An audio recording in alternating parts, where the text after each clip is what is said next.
Episode 251 अन्य search for rudder. ये सुन नीतियाँ थोड़े से आचार्य से कहती है, तुम्हें कैसे पता? अभी तक तो मुझे अच्छे से नहीं पता, और तुम्हें तो बिजनेस में इंटरेस्ट नहीं है। देन सीड हल्का हंसते हुए कहता है, हाँ इंटरेस्ट नहीं था, लेकिन न जाने क्यों बट मुझे ये लेडी इंटरेस्टिंग लगी। नीतियाँ सीड की बात सुन आवक सी एक झलक उससे देखते ही रह जाती है। सीड उसका चेहरा देख मुस्कुराते हुए कहती है, डोंट वरी, मैंने बस कहा इंटरेस्टिंग लगी। इसका मतलब ये नहीं कि मैं उससे नी डाउन प्रपोज करने जा रहा हूँ। तुम लड़कियां भी न छोटी छोटी बातों पर कितनी सीरियस हो जाती है। उसकी बात सुन नीतियाँ थोड़े नाराजगी लिए उसके बाजू पर मरते हुए उठती है और जबरदस्ती की मुस्कान के साथ कहती है, वेरी फनी। अच्छा तुम रेस्ट करो, मैं ऑफिस जाती हूँ ताकि सिचुएशन संभालना का सोच सको। उसकी बात सुन सिद्धार्थ भी अपने चेयर से खड़ा होता हुआ कहता है, मिस नीतियाँ बेदी, मैं यहाँ रेस्ट करने नहीं आया हूँ। ये सुन नीतिया की आंखें हल्की सी छोटी होती है कि सीड उसके एक्सप्रेशन को देख अपने बात को संभाल हंसता हुआ कहता है, रेस्ट करना होता तो वहाँ भी कर लेता, यहाँ आकर टिकट का पैसा क्यों बर्बाद किया। चलो मैं भी तुम्हारे साथ कंपनी चलता हूँ, तुम्हारी हेल्प करने। इतना बोल सिद्धार्थ आगे बढ़ता है कि नीतिया उसके इस बदले अंदाज पे कुछ परेशान हुए उससे देखती है। फिर जल्दी से उसके पास बढ़ कहती है, सीड इसकी जरूरत नहीं है, मैं मैनेज कर लूंगी, तुम्हारे परेशान होने की जरूरत नहीं है। तुम मेरी वजह से अपने इंटरेस्ट के खिलाफ क्यों जा रहे हो? तुम्हें ऑफिस रिलेटेड वक्त तो बिल्कुल पसंद नहीं है। फिर भी नीतिया के ऐसे एक्सप्लेनेशन सुन सिद्धार्थ अपने कदम रोक उसकी तरफ देखता है। फिर उसके हाथों को अपने हाथों में थाम एक सुकून भरी आवाज में कहता है, नीतिया, आई नो तुम्हें मेरी परवाह है जिसके लिए तुमने हर वक्त मेरा साथ दिया, लेकिन अब बारी मेरी है। रिश्ता क्या सिर्फ तुम्हारे तरफ से है, मेरे तरफ से नहीं। वैसे भी मुझे इंटरेस्ट नहीं, मुझे इस फील्ड के बारे में ज़्यादा कुछ पता नहीं, लेकिन तुम्हारा साथ दे सकता हूँ ना। तुम चिंता मत करो, मुझे इस बारे में कोई परेशानी नहीं। वैसे भी जब तुम्हारे डैड मुझ पे भरोसा कर सकते हैं तो तुम क्यों नहीं? ये सुन नीतिया हैरानी से कहती है, क्या मतलब? डैड ने मुझे कहा, लेकिन कब? नीतिया की बात सुन उसके नाक को अपने एक उंगली से टपकर मुस्कुरा कर कहता है, कब क्या कैसे?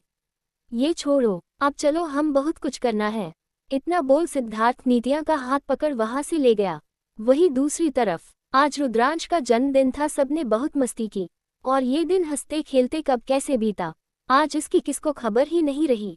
साची रुद्रांश के कमरे के बाहर खड़ी और काफी परेशान निगाहों से कमरे के अंदर देख रही थी।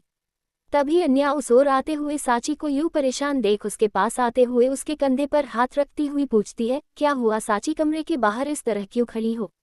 साची अन्या की बात सुन उसकी तरफ पलटी और उसके तरफ बेचारों सा मुंह बनाकर देख कमरे के अंदर देखने का इशारा करती है। अन्या भी उसके ये कहने पर अंदर झटकती है तो सामने का नजर देख मुस्कुरा देती है और अपने कदम कमरे के अंदर बढ़ा देती है। साची भी अन्या के पीछे पीछे आ जाती है।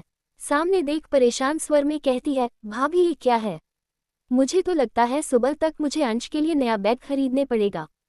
ये सुन अन्या एक नज़र बैग की ओर देखती है जहां एक छोटे से बैग पर सब हरा तिस्सा एक दूसरे के ऊपर जैसे रेहान, शौर्य, अभय, तविश, रुद्रांश सो रहे थे। रेहान के पेट पर रुद्रांश सुकून से सो रहा था तो वही उसके आजू बाजू शौर्य और अभय रुद्रांश से लिप्त सो रहे थे।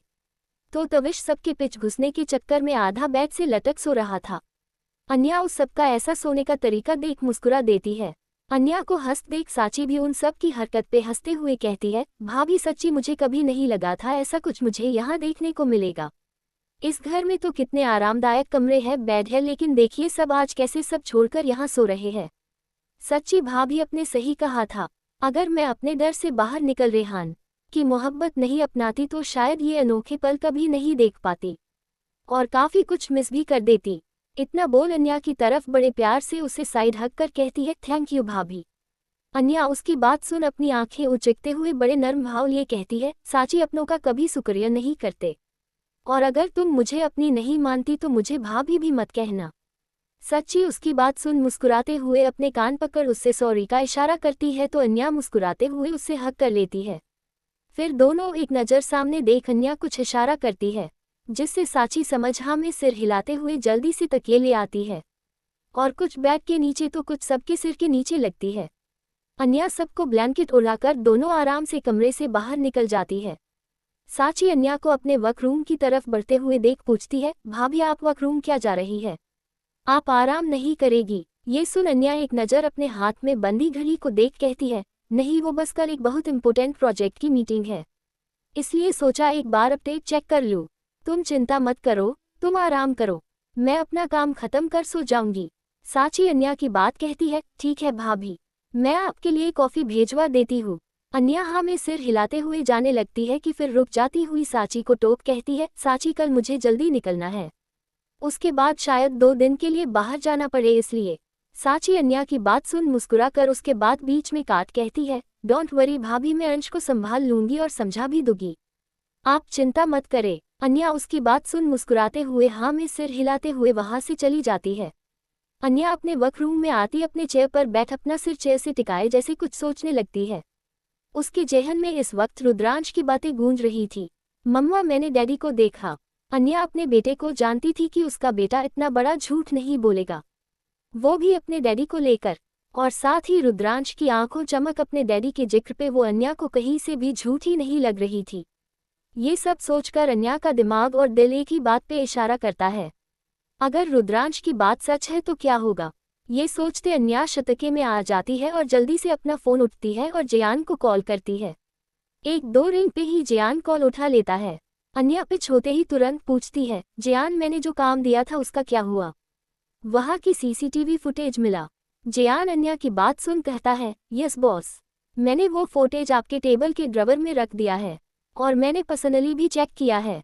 लिटिल मास्टर के साथ हुआ हादसा एक नॉर्मल इंसिडेंट था, वो बस भाग रहे थे और उन्हें चोट लग गई। आप चिंता मत करें बॉस, मैंने लिटिल मास्टर की सिक्योरिटी की पूरे इंतजाम कर रखा है। जियान की बात सुनते ही अन्या अपना डॉवर खोल उस पेन ड्राइव को निकलती है और उसे देख अपने मन में कहती है, अगर रुद्रांश जो कहा उसमें सच्चाई है तो शायद अब मुझे किसी बात का डर नहीं। इतना बोल अन्या जियान का कॉल कर जल्दी से उस फुटेज को अपने लैपटॉप पे लगा चेक करती है।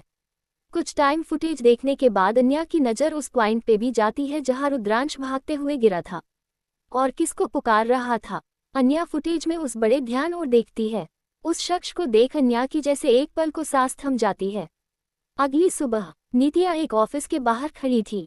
सामने देख जैसे अंदर ही अंदर घबराहट हो रही थी। वो एक गहरी गहरी सांस भर रही थी कि तभी कोई उसके बगल में खड़ा होते हुए काफी बेफिक्र से कहता है, रिलैक्स नित्या, तुम तो ऐसे डर रही हो जैसे बच्चे अपने एग्जाम से डरते हैं। तुम अब बची नहीं हो, grow up and let's go. Nitya Siddharth की बातें सुन उससे अपनी घबराहट छुपाते हुए कहती है, नो सीड, में डर नहीं रही हूँ, बस ऐसा पहली बार है, मैं अपने डैड की जगह अपनी कंपनी को रिप्रेजेंट करने वाली हूँ इसलिए थोड़ी पीपर हो रही थी। वैसे तुम्हें मेरे साथ आने की जरूरत नहीं थी, तुम चाहो तो वापस जा सकते हो। नित्या की बात सुन सीड अपना हाथ उठाए कहता है, नॉट अगेन नित्या, हम घर ऑफिस हर जगह डिस्कस कर चुके हैं और मैंने हर बार कहा है, मैं तुम्हारे साथ रहना चाहता हूँ और इस प्रोजेक्ट में भी साथ हूँ, इसलिए बेहतर होगा तुम मुझे भागने की जगह अपने साथ रखने की आदत डाल लो, फ्यूचर के लिए आसानी होगी। अब चले। इतना बोल सीड एक स्माइल दिए आगे बढ़ जाता है। नित्या उसकी बात सुन उससे देख मन में कहती है, आदत तो बन चुके हो तुम मेरी सीड और मैं अपनी आदत कभी नहीं बदलूंगी चाहे जो हो जाए। नित्या अपनी बात कहे अपने मन को शांत करती है और सिद्धार्थ के साथ आगे बढ़ जाती है। एपिसोड 252 अन्या और सिड की टक्कर। एक ऑफिस बिल्डिंग के बाहर काफी मीडिया की सारी भीड़ जमा थी क्योंकि आज एक बहुत बड़े प्रोजेक्ट का अनाउंसमेंट होने वाला था जिससे लेने के लिए काफी सारी कंपनियां अपने अपने दबे धरने वाली थी। ये आम प्रोजेक्ट नहीं था इसलिए इसे रिलेटेड इंतजाम भी काफी पुख्ता किए हुए थे। सारी बिजनेस रिलेटेड वर्ल्ड को इस प्रोजेक्ट के बस अनाउंसमेंट होने की देर थी। जिस बात की मीडिया वाला लाइव रिपोर्टिंग कर रही थी, जितना अच्छा प्रेस्टेशन उतने ही इस प्रोजेक्ट को मिलने की उम्मीद। यही उम्मीद लिए सब बिजनेसमैन अपने अपने तैयारी के साथ वहां आए थे। मीडिया अपने रिपोर्टिंग करते हुए कहती है, ऑलमोस्ट सारे कैंडिडेट आ गए, बस अब इंतजार है तो इस फील्ड की सबसे बड़ी दावेदार पार्टी की को कोई और नहीं चौहान इंडस्ट्री है। जी हाँ, सही सुनना, चौहान इंडस्ट्री से जीत पाना आज तक नामुमकिन सा हुआ करता है और पीछे 2 सालों में चौहान इंडस्ट्री जी भी प्रोजेक्ट में अपनी कदम रखे वो उनके झोली में जा गिरे। मिसेज चौहान भी अपनी लेट पति मिस्टर रुद्र राय चौहान के जैसी बहुत जिद्दी है, इसलिए आज ये युद्ध काफी टफ होने वाला है सबके लिए। तभी वहां अन्या की कार की एंट्री होती है जिससे देख मीडिया उसका एक इंटरव्यू लेने के लिए उसके पीछे आते हैं, लेकिन अन्या के गुड्स और वहां की सिक्योरिटी उसे अन्या तक पहुंचने नहीं देते। अन्या की कार सीधा गेट पर रुकती है। जियान सबसे पहले निकल आसपास नजरें घूम सब चेक करता है, फिर अन्या के लिए पीछे का दरवाजा खोलता है। अन्या अपनी कार अपने रौबदार अंदाज में बाहर निकलती है। आज अन्या ने व्हाइट कलर कोट पहना हुआ था और साथ ही बोल्ड जैन की जैसी नेक पीस पहना हुआ था और साथ ही हाथों में घड़ी, चेहरे पर सनग्लास, होठों पर हल्की न्यूड लिपस्टिक। लुक सिंपल था बट सिंपलिसिटी के साथ अपने इस बॉसी पर्सनैलिटी में वो आज सबसे अपनी छाप छोड़ने के लिए काफ़ी थी। उस कंपनी का मैनेजर खुद अन्या के स्पेशली अन्या का वेलकम करने आया था। वो अन्या की तरफ एक बुके बढ़ाकर काफ़ी रिस्पेक्टफुली अपना सिर झुकाकर कहता है, वेलकम मैम, हमारे बॉस आपका ही इंतजार कर रहे थे। अन्या उसे देर अपना सिर हल्का सा हिला जियान को इशारा करती है। जियान उस बुके को लिए साइड कर देता है। अन्या अपने कदम आगे बढ़ती है। अन्या के पीछे जियान और अमन दोनों ही चल देते हैं। उस कंपनी का मैनेजर अन्या के साथ चलते हुए काफ़ी आदाब से पूछता है, मैम सर आपसे मीटिंग के पहले मिलना चाहते हैं। तो क्या आप? वो आदमी इतना ही कहता है कि अन्या उससे अपनी एक उंगली दिखा रोक अपने कदम बिना रोक बेपरवाही से कहते हैं, कह दो अपने बॉस से अगर उन्हें पर्सनली मिलना है मुझसे तो अपॉइंटमेंट ले आए और जो बाकी बातें हैं वो अब मीटिंग रूम में ही होगी। Got it. इतना बोल अन्या वहाँ से चली जाती है तो वही वो मैनेजर बस वहाँ खड़ा भूत बना रह जाता है, क्योंकि अन्या के शब्दों के आगे कुछ कहने की हिम्मत उसमें क्या इस बिजनेस वर्ल्ड में अभी किसके पास नहीं है। अन्या अपने कदम बढ़ते हुए अपने फ़ोन में कुछ फोटोज चेक करते हुए जियान से कहती है, जियान इस सीसीटीवी फुटेज में दिख रहे आदमी का क्या हुआ? क्या किसी भी फुटेज में उस आदमी का फेस तुम्हें क्लियर हुआ? जियान ये सुनना में सिर हिलाते हुए कहता है, नो बॉस, उस आदमी ने जिस तरह की हुडी पहन रखी थी कि हर सीसीटीवी फुटेज की उसका फेस क्लियर शो नहीं हो रहा है। ऑल फुटेज ऊपर से कैप्चर की गई है, लेकिन हमने उस आदमी के बारे में अच्छे से पता किया। उसने जो कार यूज़ की थी उसके ऑनर का पता चल गया है। ये सुनते ही अन्या के कदम रुक जाते हैं। वो अपनी नज़रें अपने फ़ोन से हटा जियान पे डालती है और अपने सन ग्लासेस निकल उससे बेचैन नज़रों से देख पूछती है, क्या? कौन है वो? जियान अन्या के एक्सप्रेशन एक पल को खामोश सा हो गया, क्योंकि 3 साल में अन्या की आंखों में किसी के लिए उससे कभी ऐसा कुछ नहीं देखा था। वो थोड़े उचकता हुआ अन्या को देखता है कि अन्या पैसेनल्स हुए थोड़े ऊंचे स्वर में पूछती है, जियान मैंने कुछ पूछा तुमसे, कौन है वो? जियान अन्या का बदला बिहेव देख न समझी में कहता है, बॉस मिस्टर राजवेंद्र बेदी। ये सुन अन्या के एक्सप्रेशन हैरानी के साथ ऐसे होते हैं कि जैसे उसने इस नाम की तो कल्पना भी नहीं की थी। वो अपने इस बात को एश्योर करते हुए दोबारा पूछती है, अरे यू श्योर? वो कार मिस्टर बेदी की थी। अन्या का यू जियान के बात पे आज यू शक जताना जियान को एक बाद शॉक देता है। वो जल्दी से अपनी बात में हम भी भरे कहता है, यस बॉस, आई 100% श्योर। मैंने वो डिटेल 2 बार चेक की है और साथ ही मैंने आपको डिटेल मैसेज भी की है। आप चाहे तो चेक कर सकते हैं। जियान की बात सुन अन्या जैसे मन ही मन थोड़ी निराश हो जाती है। वो माना तो नहीं चाहती थी, लेकिन रुद्र के हल्की सी आहट से ही अन्या का दिल बेचैन सा हो गया था।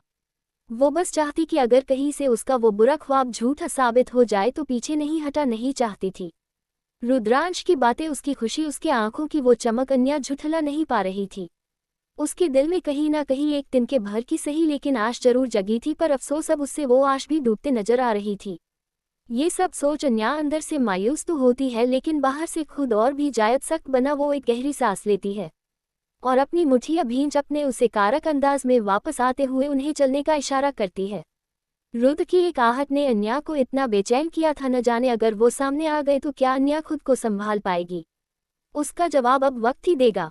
अन्या जैसी मीटिंग हॉल के दरवाजे की तरफ आती है तो वहां खड़े स्टाफ अन्या को ग्रीट करते हुए अंदर जाने का इशारा करती है।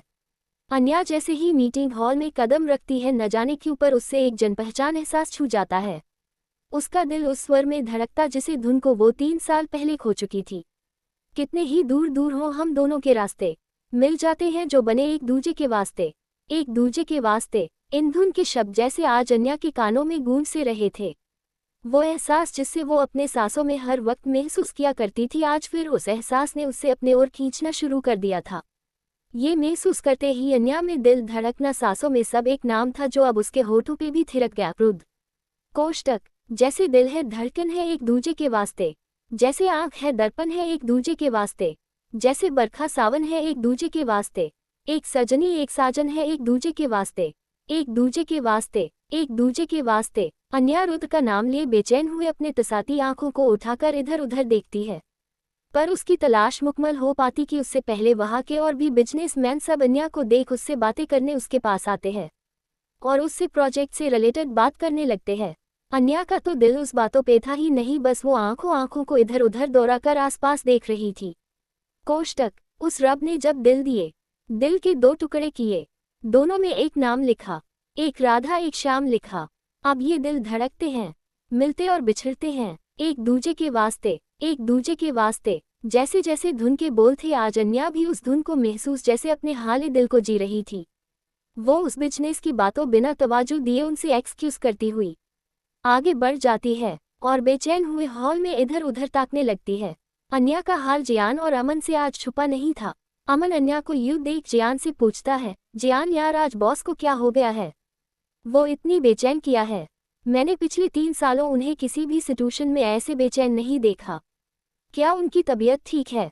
जियान अमन की बातों पे गौर फरमाए हुए गंभीर स्वर में कहता है, मुझे भी कुछ समझ नहीं आ रहा है, लेकिन जिस तरह बॉस उस आदमी से रिलेटेड बात कर रही थी, कोई तो बात है। अमन सोचता हुआ कहता है, सच कहूँ तो पीछे 3 साल में बॉस के साथ काम कर और पीछे 4 साल से उन्हें जानकर मुझे बस अभी इतना समझ आया ही है, बॉस की बेचैनी की वजह शायद कोई ऐसा है जो उनके लाइफ बहुत खास है। ये सुन जियान तुरंत कहता है, बॉस की लाइफ में अब तो बस 2 ही खास है, एक चौहान परिवार और दूसरा लिटिल बॉस। अमन उसकी बात सुन थोड़े मायूसी से में छोटी मुस्कान के साथ बड़े गहराई से कहता है, तुमने तो एक खास इंसान का नाम ही नहीं किया, हमारे रुद्र बॉस। वो रहे या ना रहे, लेकिन बॉस के लिए वो अब तक सबसे पहले नंबर पर आते हैं। जियान उसकी बात सुन खामोश हो जाता है। तो वही अन्या पूरे हॉल में नजरें 10 बार दौड़ा चुकी थी, पर अब तक उससे कोई ऐसा नहीं दिखा, या यूं कहे देखकर भी नहीं दिखा। अमन अन्या के पास आता हुआ पूछता है, बॉस आर यू ओके? अमन के ये पूछने पर अन्या खुद को संभलते हुए अपने बैक हथेली को अपने होठों पर टप करते हुए कहती है, हाँ मैं ठीक हूँ। अमन ये सुन आगे की सीट की ओर इशारा करते हुए कहता है, देन बॉस चले, मीटिंग 5 मिनट में शुरू होने वाली है और हमारी सीट वहाँ है। अन्या उसकी बात सुन हमें सिर हिला चलने का इशारा करती है। अमन आगे था इसलिए वो आगे चल देता है। अन्या धीरे से अपने कदम बढ़ते हुए अपने दिल पर हाथ रख कहती है, अन्या क्या कर रही है तू, संभाल खुद को। रुद्रांश की बातों को सच मान, अपने वहम में क्यों जीना चाहती है? रुद्र जा चुके हैं तुझे छोड़कर, वो कभी लौट कर नहीं आ सकते तुम्हारी लाइफ में, इसलिए ये पागलपन छोड़, संभाल खुद को। अन्या अपनी बात कहते हुए अपने मन को करा करती है ताकि वो आने वाले वक्त के लिए खुद को तैयार कर सके। अन्या नीचे देख अपने मन को तसल्ली देती है, फिर एक गहरी सांस लिए जैसे ही अपना सिर उठाकर आगे बढ़ती है कि तभी उसकी चक्कर एक अंदाज शख्स से होती है, जिसके हाथों में पानी के बोतल था, जिसका ढक्कन खुला हुआ था, जिसकी वजह से थोड़ा पानी अन्य के छलक कर अन्या के आंखों के साथ उसके कपड़े पे गिर गया। ये देख अन्या अपने आंखों को बंद कर अपने उंगलियों से पानी पोंछती है।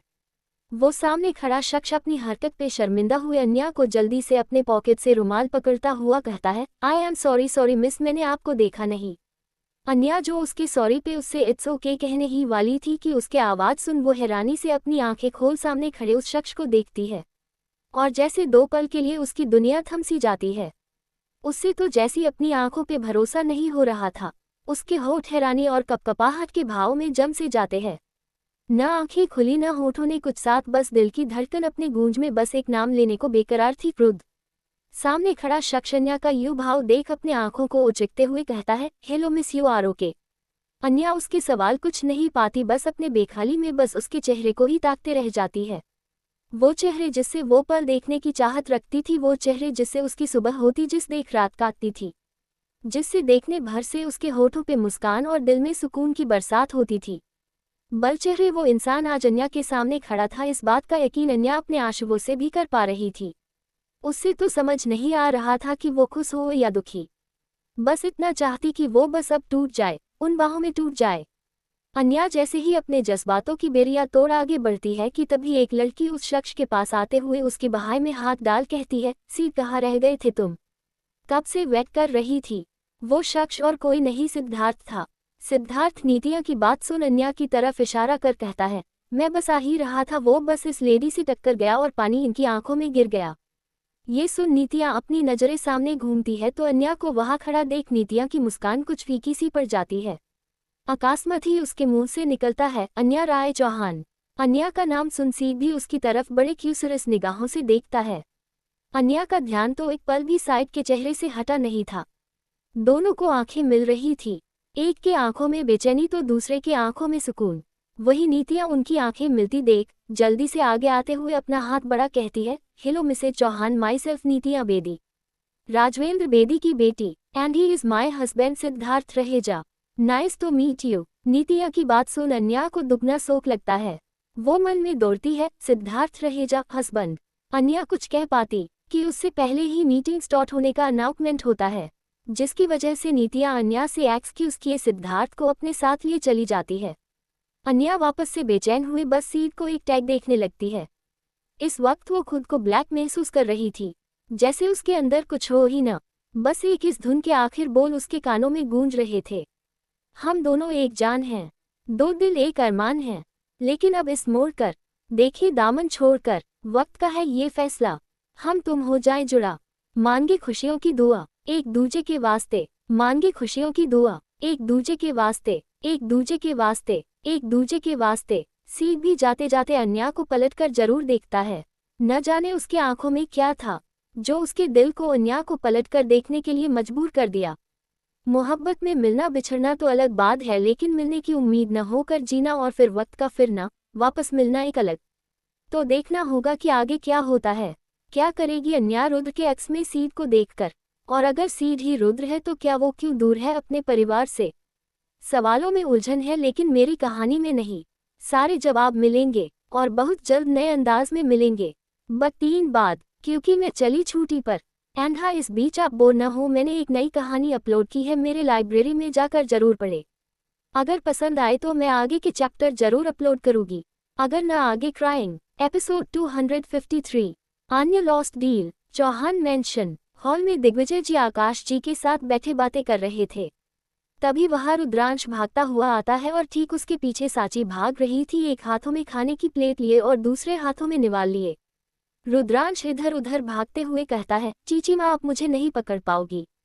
रुद्रांश रुद्र राय चौहान को पकड़ पाना इम्पॉसिबल है। साची उसके पीछे भागते हुए रिक्वेस्टिंग टोन में कहती है, अंश बच्चा ऐसे खाने वक्त बदमाशी नहीं करते हैं, पहले आप खाना खा लो, कपड़े बदल लो, फिर हम लोग सब मिलकर खेलेंगे। ये सुन रुद्रांश अपने कमर में हाथ न में सिर हिला अपने आंखों को मटकते हुए कहता है, नो चीची माँ मुझे सब पता है, आप खाना खिलाकर मुझे पढ़ाई करवाओगी और आप मेरे साथ नहीं खेलोगी। साची उसकी बात सुन कुछ हैरत भरे अंदाज में देखती है और साथ ही उसकी नौटंकी देख अपना सिर जैसे पीट लेती है। वो मन में कहती है, रेहान इससे मैं आज छोड़ूंगी नहीं, मेरे अंश को बिल्कुल अपनी जैसा बना दिया है, इसकी ये नौटंकी, उफ। रुद्रांश दोबारा भागने लगता है तो साची प्यार से उससे समझने का सोच आगे बढ़ते हुए बड़े प्यार से कहती है, अंश माए बच्चा, चीची माँ आपसे झूठ नहीं बोल रही है, वो पक्का आपके साथ खेली, प्लीज बच्चा खाना खा लो ना, आप गुड बॉय हो ना। साची के ऐसे प्यार से कहने पर अंश रुक जाता है। ये देख साची चैन की सांस लिए उसके पास जाती है और जैसे ही उसे निवाला खिलने को होती है, अंश उससे चकमा दे दोबारा भाग जाता है। ये देख साची चीर जाती है और दोबारा उसके पीछे भागने लगती है। अंश भागता हुआ दिग्विजय जी के पास आता है और उसके पीछे छुपे हुए बड़े मासूम बने कहता है, बड़े दादू सेव मी। दिग्विजय जी और आकाश जी रुद्रांश और साची ये नोक-झोंक देख जो कब से मुस्कुरा रहे थे, उन्हें आज जैसे दोबारा एक बार फिर उस पल को जीने का मौका मिल रहा था जो उन्होंने कई साल पहले जिया था। आकाश जी के आंखों में रुद्रांश नमी सी चाह गई, लेकिन वो नमी भरी मुस्कान के साथ दिग्विजय जी को देख कहता है, देख रहे हैं डैड, ऐसा लग रहा है कुछ नहीं बदला, बस वक्त बदल गया है। कभी मैं आपके पीछे छुपा था तो कभी रुद्र और रेहान, आज देख हमारे रुद्र का अंश का छिप रहा है। इतना बोल वो मुस्कुरा देते हैं, फिर आगे बढ़ रुद्रांश को अपनी गोद में लिए कहते हैं, क्यों अंश अपनी चीची माँ को परेशान कर रहे हो आप, ये तो रॉन्ग है ना। ये सुन रुद्रांश तपाक से अपने नन्हे नन्हे पलके झपका कर कहता है, दादू रुद्रांश की टीम में हो या चीची माँ में। रुद्रांश की बातें सुन आकाश जी की आंखें उचकते हुए हंसकर कहते हैं, ये भी पूछने की बात है, दादू और पोता तो हमसे एक ही टीम में होते हैं। ये सुन रुद्रांश मुंह फूलते हुए कहता है, अगर आप मेरे टीम में हो तो आप चीटिंग क्या कर रहे हो, चीची माँ को सपोर्ट कर, आपको तो मुझे सपोर्ट कर मुझे सेव करना चाहिए ना, दादू ने रॉन्ग किया ना, दादू रॉन्ग है। रुद्रांश की बातें सुन आकाश जी एक पालों के लिए जैसे निशब्द हुए उससे देखने लगे। वही दिग्विजय जी हंसते हुए आकाश जी की चुटकी लिए अपना सिर हल्का नीचा कर शरारत भरी हंसी के साथ कहते हैं, हाँ आकाश तुमने तो चीटिंग पोते की टीम में हुए बहू का साथ दिया, ये भाई सारा सर रॉन्ग। इतना बोल वो रुद्रांश के गालों को छू प्यार से कहते हैं, भाई कुछ भी हो, रुद्रांश के बड़े दादू तो हमसे अपने रुद्रांश की टीम में रहेंगे, है ना। रुद्रांश दिग्विजय जी की बात सुन मुस्कुरा उठा है और झट से उनके गले लग कहता है, ये बड़े आई लव यू। दिग्विजय जी रुद्रांश के यूं गले लगे अपनी बाहें फैलाकर मुस्कुरा उठते हैं और पीछे से आकाश जी को अपना थम्स अप का चिन्ह अंगूठा दिखा उन्हें चिढ़ने लगते हैं, क्योंकि उन्होंने रुद्रांश को अपनी तरफ कर लिया आकाश जी को फंसाकर। ये देख आकाश जी हैरानी से उन्हें देख कहता है, डैड आप भी। आकाश जी आगे कुछ कहते कि साची उन्हें देख कहती है, रहने दीजिए डैड, ये सब इसकी नॉट की, आने दीजिए, आज भाभी को आप इसकी अच्छे से शिकायत करोगी, बहुत बदमाश हो गया है। ये सुन रुद्रांश दिग्विजय जी की बाहों में गले लगे ही उनकी तरफ देख बड़े मासूम बने कहता है, बड़े दादू। दिग्विजय जी ये देख अपनी छड़ी को एक हाथ में लिए जमीन पर हल्का मरते हुए कहते हैं, अरे किसकी हिम्मत है मेरे रुद्रांश की शिकायत करने की, और वैसे भी रुद्रांश की मम्मा तो रुद्रांश बहुत प्यार करती है ना। ये सुनते ही रुद्रांश छत से अपना सिर जोर जोर से हाँ में हिलाता है और अपनी बाहें पूरा फैलाकर कहता है, हाँ इतना सारा करती है। दिग्विजय जी उसकी बात सुन हंसने लगते हैं। तभी रुद्रांश की नज़र दरवाजे से आती अन्या पे पड़ती है, जिससे देख उसकी खुशी 10 गुना बढ़ जाती है। वो सब छोड़ अन्या की तरफ भागते हुए अपनी बाहें फैला कर जाता है और उसके पाँव पे लिपट कहता है, मम्मा आप इतनी जल्दी आ गई। येज अन्या रुद्रांश की तरफ देखती है और अचानक ही अपने घुटनों के बल बैठ बिना कुछ कहे बस उससे कसकर अपने सीने से लगा लेती है। इस वक्त अन्या अपने जज्बात बयां नहीं कर पा रही थी। उसके दिल दिमाग में इस वक्त जो उथल पुथल मची थी वो उससे ना शांत कर पा रही थी, ना खुद को संभाल पा रही थी। उसके आंखों में आंसू थे लेकिन होठों पर शिकायत नहीं थी। दिल में दर्द था लेकिन जुबान पे उसके एहसास नहीं थे। वो रोना चाहती थी लेकिन अब तो जैसे उसमें हिम्मत ही नहीं थी। वो अपने बेटे को बस अपने सीने सा लगा खुद को संभाल रही थी, क्योंकि एक वो ही तो था उसका सहारा। रुद्रांश आज अपनी माँ ऐसा बिहेव को समझ नहीं पाया। वो उनसे अलग हुए अपने नन्हे नन्हे हाथों को उसके गालों पर रख बड़े मासूमियत से पूछता है, मम्मा आप ठीक हो। अन्या अपने बच्चे के आंखों में खुद की फिक्र देख उसके हाथों को अपने हाथों में लिए उससे चूम कहती है, हाँ बच्चा मैं ठीक हूँ। इतना बोल वो उससे अपनी गोद में उठा कहती है, अपने अब तक यूनिफॉर्म क्यों नहीं बदला। इतना बोलते हुए अन्या सबके बीच आती है तो रुद्रांश अपने हाथों में अपना चेहरा छुपा लेता है अन्या की डांट से बचने के लिए। वही अन्या को इस वक्त घर आया देख साथ ही उसके चेहरे का ये फीका रंग देख दिग्विजय जी परेशान स्वर में कहते हैं, अन्या बेटा आप इस वक्त घर पे सब ठीक है ना। अन्या दिग्विजय जी के सवाल पे उनकी तरफ देखती है तो सबकी निगाहों में खुद के परेशानी भाप खुद को संभाल बड़े मुश्किल से मुस्कुरा कर कहती है, हाँ दादाजी सब ठीक है, वो बस आज मन बहुत थका हुआ लग रहा था इसलिए सोचा घर आ जाओ। ये सुन आकाश जी कहते हैं, ये तो अच्छा किया बेटा, कभी कभी काम से छुट्टी लेना भी जरूरी है। चलो तुम अपने कमरे में जाकर आराम करो, तुम्हारे लिए चाय आज मैं खुद बना कर लाता हूँ। अन्या उनकी बात सुनना में सिर हिलाकर उन्हें रोकने की कोशिश करती कि आकाश जी अपने उंगली दिखाकर न में सिर हिला कहते हैं, नहीं बेटा आज मैं आपके कहने पर नहीं रुकूंगा। फिर बड़े प्यार से उसके माथे पर हाथ फेर कहते हैं, वैसे कभी कभी ही तो मिलता है अपनी बेटी की फिक्र करना का, तो कम से कम अपने डैड से ये हक तो मत छीनो। अन्या उनके ऐसे कहने पर कुछ नहीं कह पाती। आकाश जी उससे कमरे में जाकर आराम करने का बोल भेज देते हैं। अन्या रुद्रांश को साची को देकर अपने कमरे की तरफ बढ़ जाती है, लेकिन सीढ़ियों पे चढ़ते हुए अचानक ही मूड कर दर्द भरे स्वर में कहती है, दादाजी dad sorry, I am so sorry, मैं आप सबको कभी कुछ नहीं बता सकती। इतनी बड़ी बात मुझे अब तक खुद को भी एक ख्वाब सा लग रहा है, कैसे मैं उस ख्वाब से आप सबको जीने दूँ, क्योंकि अगर ये ख्वाब टूटा तो शायद आप सबका संभालन मुश्किल हो जाएगा। सॉरी। इतना बोल अन्या तेज कदमों से अपने कमरे की ओर बढ़ जाती है। वही साची भी अंश के लिए वहां से चली जाती है, लेकिन वही आकाश जी खड़े खड़े किसी सोच में घूम होते हैं। दिग्विजय जी उनके पास आए, उनके कंधे पर हाथ रख गंभीर स्वर में कहते हैं, आकाश क्या हुआ, क्या सोच रहे हो तुम। आकाश जी दिग्विजय जी की तरफ देख अपने काफी गंभीर विचारों में उलझे हुए कहते हैं, डैड आपने देखा अन्या की आंखों में कुछ था आज ऐसा, जो उससे तकलीफ भी से रहा था तो खुशी भी, कुछ था जो वो हम सब से कहने चाहती थी लेकिन न जाने कहने में डर रही हो। पिछले 3 सालों में हमसे सिर्फ उसके आंखों में एक हिम्मत देखी है, लेकिन आज कुछ था ऐसा जो हमारे समझ के परे था। क्या कोई परेशानी है उससे। ये सुन दिग्विजय जी भी अपने विचारों में उलझे कहते हैं, क्या पता आकाश, अन्या ने अब तक अपनी किसी परेशानी को हम तक पहुंचने तक नहीं दिया, तो आज कैसे पहुंचने देती। रुद्र के जानने के बाद तो वो बेचारी खुद को शक्त करने के अलावा कर ही क्या सकती थी। मुझसे तो कभी कभी उसकी हालत देखी नहीं जाती। हर वक्त जैसे उसकी परीक्षा लेने को तैयार रहता हो। दिग्विजय जी की बात सुन आकाश जी खामोश से हो गए।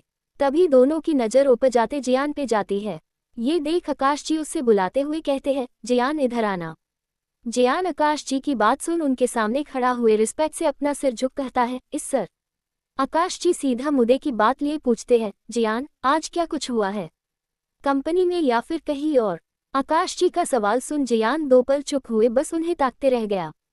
क्योंकि आज जो हुआ, जो उसने देखा, अगर वो सारी बातें आकाश जी या दिग्विजय जी को पता चलेगी तो उनका रिएक्शन कैसा होगा। ये सोच सोच जियान के माथे पर कुछ बल पड़ गए। क्योंकि आज उसने भी रुद्र को देखा, लेकिन एक अलग नाम और पहचान में, जिसके बाद वो इतना जायद सुन हो चुका था कि उससे खुद को संभलने में वक्त लग गया। तो अन्या उसकी तो बात ही अलग है। उसका दिमाग खुद भी ब्लैंक हो चुका था उस वक्त जब उसने रुद्र को देखा।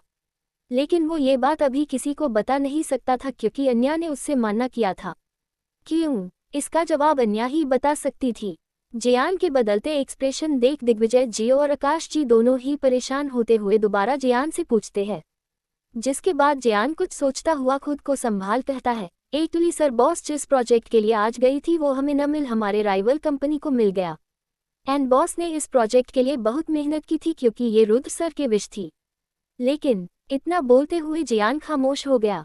वही आकाश जी और दिग्विजय जी जियान की बात सुन गौर किए कहते हैं, हम समझ सकते हैं अन्याने के लिए रुद्र से जुड़ी हर चीज कितनी अहमियत रखती है।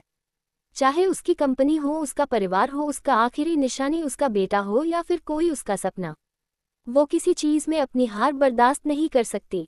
जियान उसकी बात बड़े गौर सुन अपने मन में कहता है, और इस वक्त तो सवाल खुद बॉस का है। और मुझे पता है मैम इस वक्त बिल्कुल नहीं हार सकती, चाहे जो हो जाए। तभी जियान का फोन बजाता है, जिससे इनकर उससे चेक करता है, जहां अन्या का ही मैसेज आया था, जिसे पर जियान के चेहरे पर एक शांत से एक्सप्रेशन चाहा जाते हैं और वो वहां से निकल जाता है। एपिसोड 254 राघवेंद्र बेदी की इंटेंशन। वही बेदी मैंशन में राघवेंद्र बेदी अपने कमरे में खुशी से झूमते हुए अपने पत्नी मालविका बेदी से कहते हैं, मालविका आज मैं जीत गया। मेरे बरसों का साबर आज रंग लाया। मैं जीत गया। मैंने चौहान अपने दुश्मनों को हरा दिया। मैं बहुत खुश हूँ। आज मेरी बेटी ने मेरा सपना पूरा कर दिया। मालविका मैं बहुत खुश हूँ। बहुत बहुत बहुत जायद। इतना बोलते हुए वो खुशी से अपनी पत्नी का हाथ पकड़ लेते हैं। ये देख मालविका जी भी अपने पति के खुशी में साथ दिए उनके हाथों पे अपना हाथ रख कहती है, आपको खुश देख मैं भी बहुत खुश हूँ। पर आराम से, डॉक्टर ने आपको भले ही डिस्चार्ज कर दिया है लेकिन अभी आपके लिए इतना एक्साइटमेंट ठीक नहीं है। आप आराम करें। ये सुन राघवेंद्र बेदी मालविका जी का हाथ झटक बेड से उठते हुए अपने वाइन कलेक्शन से एक बॉटल निकल कहते हैं, आराम करने का वक्त नहीं है मालविका, ये तो हमारे सेलिब्रेशन का वक्त। अभी तो बस शुरुआत है, आगे देखना तुम क्या क्या होगा। कैसे उस चौहान परिवार का नाम, उसकी पहचान, उनका रुतबा सब मेरे कदमों के नीचे मिट जाएगा। बहुत तरसा हूँ इस पल के लिए, लेकिन अब नहीं। अभी तो बस एक प्रोजेक्ट छीना है हमसे उनसे। अभी तो पूरा साम्राज्य छीनना बाकी है, पूरा साम्राज्य। इतना बोलते हुए राघवेंद्र बेदी वाइन खोल 2 ग्लास में डालते हुए हंसने लगते हैं। उनकी हंसी इस वक्त पूरे कमरे में गूंजने से लगी थी। उनके आंखों में नफरत की आगे में जीत का परचम की खुशी थी और साथ ही जुनून था जो उस आग में और भी जायद हवा हो रहा था। वो एक ग्लास अपनी पत्नी के हाथ में दिए दूसरा ग्लास से चीस कर अपने जीत को मानते हुए उस वाइन के घुट लेते हैं। मालविका जी भी अपने पति की खुशी में साथ दिए मुस्कुराते हुए वाइन की सिप लेती है। राघवेंद्र बेदी अपने ग्लास को हिलाते हुए एक टैग उस ग्लास को देखते हुए एक सातिर अंदाज में कहते हैं, आखिर अब मुझे वो हथियार मिल गया जिससे मैं उस चौहान के आगे खड़ा कर उन्हें उनके घुटनों पे ले आऊंगा। देखना मालविका, अभी तो बस इस तबाही की शुरुआत है। आगे आगे इस तबाही में क्या क्या तबाह होता है। और मजे की बात यह है कि चौहान परिवार जिसे अपनी सबसे बड़ी ढाल समझ सुकून से जी रहा है, वो ढाल इस वक्त खुद निढाल हुए बैठा है और जब तक वो खुद को संभाल पाएगी अफसोस तब तक तो सब राख हो जाएगा। इतना बोल वो दोबारा हंसने लगता है और दूसरी बार मालविका जी के ग्लास को चेस कर उसके घुट लेता ही है कि उनके कानों में कार की हॉर्न की आवाज पड़ती है। ये सुन मालविका जी जल्दी से खिड़की से नीचे देखती है और भागकर राघवेंद्र बेदी के हाथों से ग्लास लिए छुपा कर रख देती है। राघवेंद्र बेदी भी जल्दी से बेड पर लेट खुद को बीमार साबित करने में लग जाते हैं। तभी उनके कमरे का दरवाजा खुलता है और नीतिया भागकर अंदर आती है और अपने डैड पास बैठ उनके हाथों को थाम कहती है, डैड हमसे कर दिखाया। फाइनली हमें वो प्रोजेक्ट मिल गया। इतना बोल वो अपने हाथों में लिए प्रोजेक्ट फाइल को आगे करती है, जिससे देख राजवेंद्र बेदी अपनी एक्टिंग के जलवे बिखेर नम आंखों से उस फाइल को देख नीतिया से कहते हैं, शाबाश बेटा, आपके पापा को आपके गर्व है। मेरी बेटी ने आज मेरा नाम रोशन किया। I proud of you. इतना बोल राजवेंद्र बेदी नीतिया के हाथ को चूम लेते हैं, जिससे देख नीतिया भी इमोशन हो जाती है और अपने डैड को हक कर लेती है। राजवेंद्र बेदी भी अपनी बेटी को खुशी से सीने से लगा लेते हैं।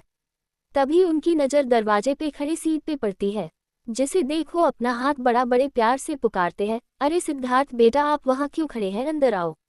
सिद्धार्थ राजवेंद्र बेदी के बुलाने पे मुस्कुराते हुए अंदर आते हुए कहता है, कंग्रेचुलेशन अंकल, फाइनली आपका सपना पूरा हुआ। हमें वो प्रोजेक्ट मिल गया, अब आप रिलैक्स करें और अपना ख्याल रखें। ये सुन राजवेंद्र बेदी हंसते हुए कहते हैं, कंग्रेचुलेशन के हकदार मैं नहीं, तुम दोनों हो, क्योंकि सारी की सारी मेहनत तुम दोनों की थी। तुम दोनों की वजह से हमारी कंपनी को वो प्रोजेक्ट मिल पाया, इसलिए कंग्रेचुलेशन तुम दोनों को एंड थैंक यू सिद्धार्थ, तुमने मेरी बेटी का इतना साथ दिया। फिर अपना हाथ बढ़ाकर कहते हैं, बस मुझसे वादा करो कि तुम हमेशा मेरी बेटी का साथ यूं ही दोगे, वादा करो। ये सुन सीड एक नज़र नीतिया को देखता है, जो बड़े प्यार भरी उम्मीद से देख रही थी। सीड राजवेंद्र बेदी की तरफ देखता है, जो उसी के जवाब का इंतजार कर रहे थे। ये देख सीड अपना हाथ राजवेंद्र बेदी के हाथों में दिए कहता है, वादा करता हूँ अंकल, मैं यूं ही साथ दूंगा, हमेशा आप लोगों के साथ खड़े रहूंगा। ये सुनते ही राजवेंद्र बेदी की आंखों में एक शातिर सी चमक आ गई। वो अपने मुस्कान बनाए कहते हैं, अच्छा बेटा, अब आप दोनों रेस्ट करो, हम लोग अपनी जीत की खुशी आज कहीं बाहर डिनर कर मनाएंगे। ये सुन मालविका जी चिंता में उन्हें टोकने को होती कि राजवेंद्र बेदी उन्हें रोक हंसते हुए कहते हैं, हाँ मालविका जी, पता है मैं घर का ही खाऊंगा, पर साथ देने तो चल हो सकता हूँ। अब ठीक है। मालविका जी उनकी बीत पर मुस्कुराते हुए हाँ में सिर हिला देती है। ये देख बाकी सब भी मुस्कुरा देते हैं। सीट जाने को होता है कि नीतियाँ खड़े होते हुए कहती है, सीट तुम चलो कमरे की, मैं तुम्हारे लिए कॉफ़ी बनवा कर भेजवाती हूँ। ये सुनते ही सिद्धार्थ अपना हाथ दिखा थोड़े उखड़े लहजे में उससे कहता है, इसकी ज़रूरत नहीं है नीतिया, मैंने कॉफ़ी के लिए पहले ही एक सर्वेंट को बोल दिया है। इतना बोल सिद्धार्थ बिना कुछ सुनने वहाँ से चला जाता है। नीतिया सीट का बिहेव देख थोड़ी निराश हो जाती है, फिर अपने मम्मी पापा से एक्सक्यूज कर वहाँ से निकल जाती है। वही मालविका जी अपने बेटी की आंखों की सीट के हल्के से रूखे बिहेव में परेशानी भाप कर परेशान स्वर में राजवेंद्र बेदी से कहती है, देख रहे हैं आप नीतिया को, अब मुझे डर लग रहा है कहीं आपके इस बदले ही यार में हमारी बेटी की खुशियां न छीन जाए। राजवेंद्र बेदी जो अपनी आगे की जीत के बारे में सोच खुश हो रहा था, वो मालविका जी की बात पे जायद तवाजो ना देते हुए बेफिक्री लहजे से कहते हैं, मालविका तुम चिंता मत करो, मैंने पहले से सारे इंतजाम कर रखे, कुछ नहीं होगा, मेरी बेटी की खुशी अब जिंदगी भर हमारे साथ ही रहेगा। ये सुन मालविका बेदी कुछ सोचते हुए कहती है, क्या इतना आसान है ये? मैंने सुना है वो चौहान परिवार की बहू, क्या नाम है? ये सोचते हुए अपने दिमाग में जोड़ देती है तो मिस्टर बेदी अन्या की जिक्र भर से गुस्से में भरे अपने मुठिया कष्ट हुए अपने दांत पिस्ट उसका नाम लेते हुए कहते हैं, अन्या रुद्र राय चौहान। मिस्टर बेदी ये नाम अपने सपने में भी भूल नहीं सकते थे। उन्हें इस नाम से जितनी नफरत थी उतनी ही अन्या की पहचान से नफरत थी। वो भले ही पहले भी रुद्र से हारे थे, पर वो एक आदमी था, लेकिन एक औरत से बुरी तरह इन 3 सालों में बार बार हार कर उन्हें जैसे खुद से नफरत होने लगी थी। इसलिए वो अन्या को कभी नहीं भूल सकते। उसका नाम लेते ही उनके शरीर में एक आग सी जलती थी, और ये बात मालविका जी साफ नोटिस कर सकती थी। लकी वो अपनी बात जारी रखते कुछ हिम्मत से कहती है, अन्या राय चौहान, मैंने सुना वो औरत हारने वाले में से नहीं है, और जब बात उसके पति की हो तब तो वो बिल्कुल हारना पसंद नहीं करती। और यह सवाल, मालविका जी आगे कुछ कहती कि राजवेंद्र बेदी गुस्से में भर जाते हैं और उनके साइड में पड़ा टेबल लैंप उठाकर जमीन पर फेंकते हुए गुस्से में मालविका जी को देख कहते हैं, मालविका भूलो मत, तुम्हारा पति राजवेंद्र बेदी ने कोई कच्ची गोली नहीं खेली है। वो भले ही कोई भी लेकिन है तो औरत न, और औरत भले ही शेरनी क्यों ना हो लेकिन उसकी भी कमजोरी होती है। वो अब मेरी मुट्ठी में है, इसलिए डरना बंद करो, वो कुछ नहीं कर पाएगी, कुछ नहीं बिगाड़ पाएगी, देख लेना तुम। न जाने क्यों ऐसा लग रहा था कि राजवेंद्र बेदी के अल्फाज तो उनके मालविका जी के लिए थे, लेकिन अंदर से वो उन अल्फाजों को अपने अंदर भी उतार रहे थे। वो खुद को जैसे अपने ही शब्दों पे यकीन दिला रहे थे। वही दूसरी तरफ सीट का कमरा, सिद्धार्थ जैसे ही कमरे की फ्रेश होकर आता है तो सामने नीतियाँ उसके लिए कॉफ़ी लिए आए होती है। ये देख सिद्धार्थ उससे इग्नोर करते हुए कहता है, तुम यहाँ क्या कर रही हो? कॉफी तो मैंने सर्वेंट को कहा था। ये सुन नीतिया अपनी मुस्कान के साथ उससे पास आती है और बड़े प्यार से कॉफी का मग उसकी तरफ बढ़ते हुए कहती है, seed I am sorry. I now मैंने तुम्हें हर्ट किया, लेकिन सच्ची मेरा इरादा नहीं था। पर मुझे समझ नहीं आ रहा है, अगर मैंने एक आधा झूठ कह ही दिया तो क्या वो इतनी बड़ी बात हो गई? सिद्धार्थ उसकी बातें सुनकर भी काफी बेरुखी से उसकी तरफ पलट कहता है, लेकिन जो हो झूठ झूठ ही होता है। तुम्हें क्या जरूरत थी वहां सबके बीच इस बात की अनाउंसमेंट करने की, मैं तुम्हारा पति की, जबकि ये बात तुम भी जानती हो ऐसा कुछ नहीं है। ये सुनते ही नीतिया उसका हाथ पकड़ बड़े प्यार से कहती है, अभी ऐसा नहीं है सीड, लेकिन फ्यूचर उसका। क्या तुम तो मेरी फीलिंग जानते हो ना? तो फिर? ये सुनते हुए सिद्धार्थ अपना हाथ वापस खींच उससे अपनी बात क्लियर करते हुए कहता है, देखो नीतिया, ये बात तुम भी जानती हो, मेरी फीलिंग तुम्हारे लिए नथिंग है सिवाय एक दोस्त के। और जब तक मैं खुद को नहीं समझ जाता तुम्हें क्या समझ पाऊंगा? इसलिए बेहतर होगा तुम कम से कम मुझसे समझो। सिद्धार्थ अपनी बात कहते ही खुद को काफी फ्रस्ट्रेट महसूस कर रहा था, इसलिए वो अपना सिर पकड़ बेड पर बैठ जाता है। ये देख नीतिया चिंता से कहती है, सीड सीड तुम ठीक हो? तुम्हारी तबीयत ठीक है? हम डॉक्टर के पास चले क्या? रुको मैं तुम्हें तुम्हारी मेडिसिन देती हूँ। इतना बोल नीतिया जल्दी से सीड को उसकी मेडिसिन और पानी देती है, जिससे सीड कुछ रिलैक्स महसूस करता है। नीतिया उससे रेस्ट करने के लिए बेड पर छोड़ वहां से चली जाती है। नीतिया के जाने के बाद सीड अपनी आंखें खोलता है। उसके जेहन में उसके आंखों में सिर्फ अन्या का चेहरा, उसकी आंखों की झलक ही छाई हुई थी। मन में हजारों सवाल थे पर दिल में अन्या को महसूस कर सुकून था। अजीब ये एहसासों की कश्मकश था जिसकी परते से शायद अभी सिद्धार्थ अनजान था, या कुछ और, लेकिन जिस धड़कनों की धुन वो यहाँ चला आया था आज शायद उससे वो धुन मिल चुकी थी। अब उससे दोनों तरफ बेचैनी थी, लेकिन एक बेचैनी के एहसास अनजान था तो दूसरा उस एहसास को खुद में संभले बेचैन। शाम का वक्त, नीतिया ने सीड को आखिरकार माना ही किया था और वो दोनों अपने प्रोजेक्ट के जीत की खुशी में आज बाहर डिनर करने आए थे जैसे राजवेंद्र जी ने कहा था। लेकिन वो खुद नहीं जा पाए क्योंकि उनकी थोड़ी ताबायत नहीं थी और मालिका जी उनका ख्याल रखने के लिए नहीं रुक गई उनके पास।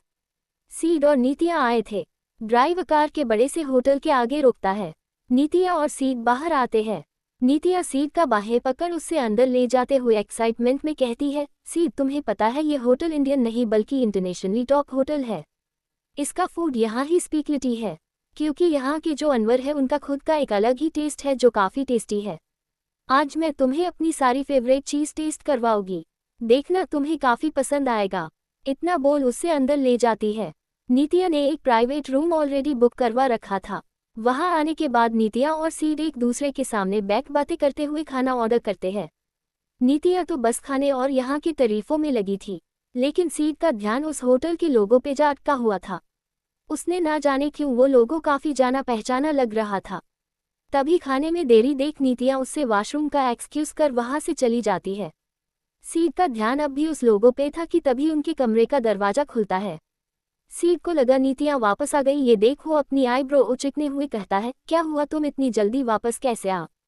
वो अपनी बात कहता हुआ जैसे दरवाजे की तरफ देखता था तो वहां उससे कोई दिखाई नहीं देता। ये देख उसकी आंखें हल्की छोटी सी हो जाती है, क्योंकि उनसे किसी के आने की आहट तो बरबरा ही सुनी थी, लेकिन इस वक्त उससे कोई उसके अलावा दिख नहीं रहा था। ये देख सीड को थोड़ा अजीब लगता है। तभी उससे अपने पाँव के पास कुछ हलचल सा महसूस होता है। ये देख सीड अपनी नज़र जैसे ही नीचे कर हल्का झुकता है तो सामने देख वो हैरान रह जाता है। एपिसोड 255, सिड एंड रुद्रांश की मुलाकात।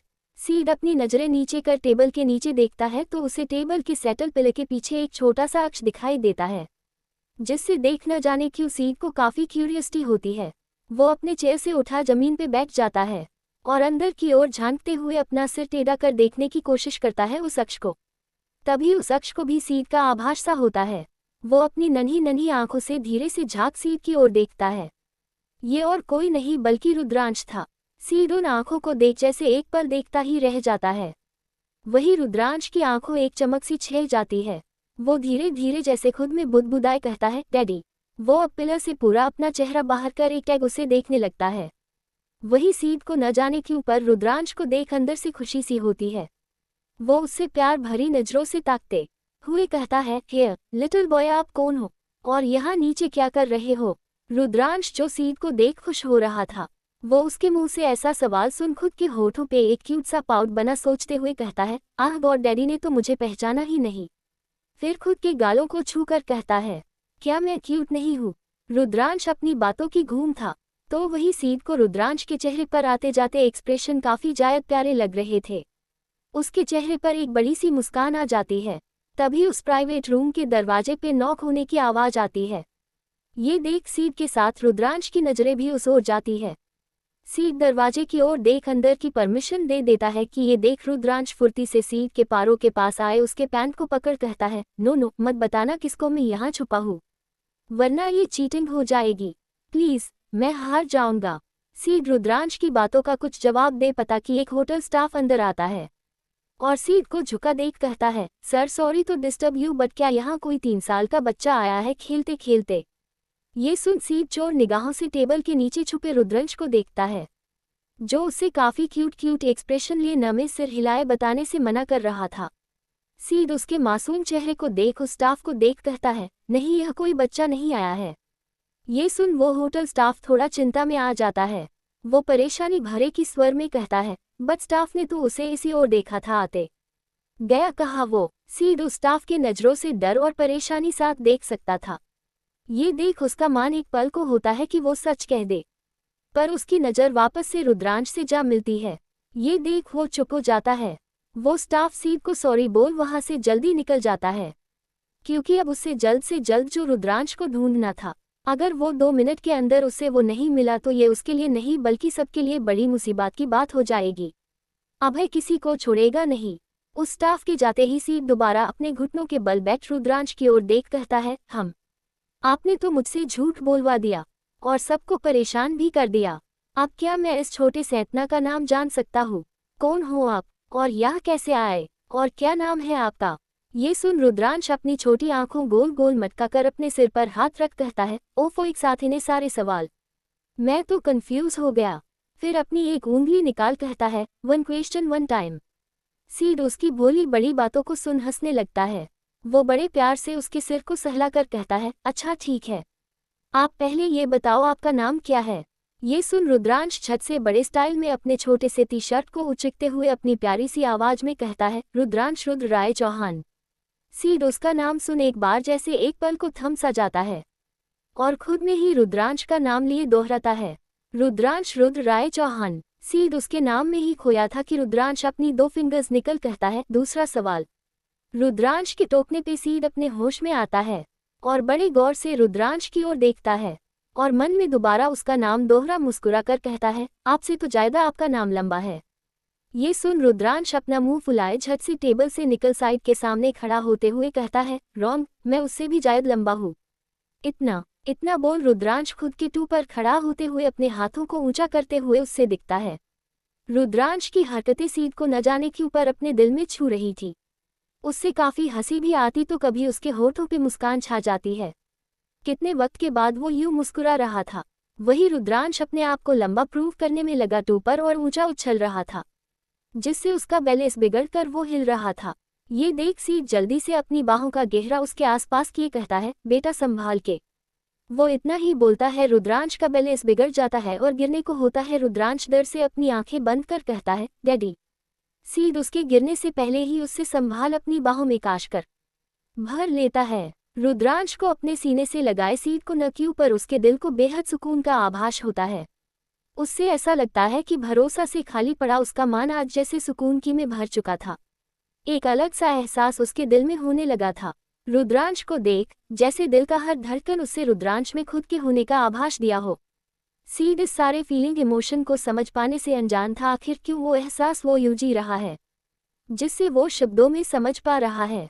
मन में अब हाल चाल थी, लेकिन वो हाल चाल भी सुकून भरा था। वो अपनी पकड़ रुद्रांश पे हल्का टाइट कर खुद की भी आंखें बंद कर लेता है। रुद्रांश भी सीड के बाहों में आकर खुद को महफूज महसूस करता है। उसका तो जैसे ये एक सपना था अपने डैडी के सीने से लगने का। वो काफी जायद खुश था। दोनों कुछ पल यूं ही रहते हैं कि सीड को बाहर से कुछ हाल चाल की आवाज आने लगती है। ये सुन जैसे वो खुद में होश में आता है और रुद्रांश को थोड़ा दूर करते हुए उससे चेक कर कहता है, जूनियर चौहान आप ठीक हो ना? आपकी कहीं लगी तो नहीं? बताओ मुझे। रुद्रांश सीड की बात सुन झट से नमे सिर हिला कहता है, नहीं डैडी शब्द कहते कहते रुद्रांश रुक सा गया। उसके जेहन में कुछ बातें आने लगी। वो उन बातों को सोचते हुए कहता है, नहीं अंकल मैं ठीक हूँ। रुद्रांश सीड के कहने तो डैडी चाहता था, लेकिन उससे अपनी माँ को कुछ बातें याद आ गई। अन्या ने वक्त रहते अपने बेटे को समझा दिया था कि वो और उसके डैडी अभी कोई गेम खेल रहे हैं, जिसके तहत हमें उन्हें नहीं पहचाना है। जब तक वो रुद्रांश के पास आए उससे ये नहीं कह देते कि वही उसके डैडी है। इसलिए रुद्रांश ने सीड को डैडी की जगह अंकल कहा। रुद्रांश के मुंह से अंकल शब्द सुन शायद सीड के मन को वो सुकून नहीं मिला जो कुछ देर पहले शब्दों में लगा, लेकिन वो अपने दिल इस बात की ये सोच तसल्ली देता है कि वो उस शब्द का हकदार नहीं, वो उसका डैडी नहीं है। तभी बाहर की हलचल काफी ज्यादा बढ़ गई। ये सुन सीड के साथ रुद्रांश का ध्यान भी उस ओर चला गया।